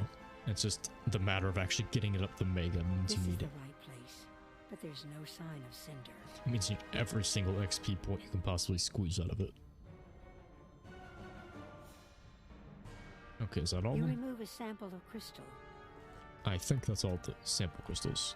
Nope, that is not all of them. There's still one more. Okay, let's do it. You remove a sample of crystal. Nice. Okay. Let's see what he has to say about this. You finished? Good job with those. With all that dust you're covered in, you look like a regular miner now. Let me see those samples. I was sure she'd be there. I wonder, is there something that's got her spooked? I took a look at them, and I'm sad to say these crystals ain't flawless. Told you they're hard to find. We're not out of options. Don't worry yet. You're gonna have to go to the other mining site and check there. Bring back some sample crystals from that other site in the Crystal Grove. This isn't the first time Cinder's run off. I used to have a little Drake whistle to call her back. I'm not sure where it went. My eyes aren't what they used to be. Could you look in that house across the way and see if you can find my Drake whistle? I'm so worried about my little pet. Hope she's not in any trouble. Alright, so with that, I think we're going to end it here. Yeah, so thanks everyone who joined me for now. I'll be back later in a few hours. Going to use this time to actually set up most of my Skyrim mods. Now that I think about it, I have to find a bunch of those for tomorrow. But yeah, it was a good time. And I guess I'll see you all later. Yeah, and good luck with your grinding for Forgotten Dark. Yeah, have a good time with that. Oh, you finally got a Christmas pet? Not the maple moose, though. Yeah, I'm guessing it's not the maple moose. But hopefully your luck goes well. If not, get a nice collection of pixie sticks if you're not gonna get the moose at least. Save up for that pet grinding you're gonna have to do. Christmas elf. Interesting. Hey, is that just one that gives like a generic fire elf? I think that's probably the case. Yeah, it just gives a fire elf card. It's called Christmas elf. Alright. Well, anyways, I will see you later, and have a good afternoon, everyone. For now.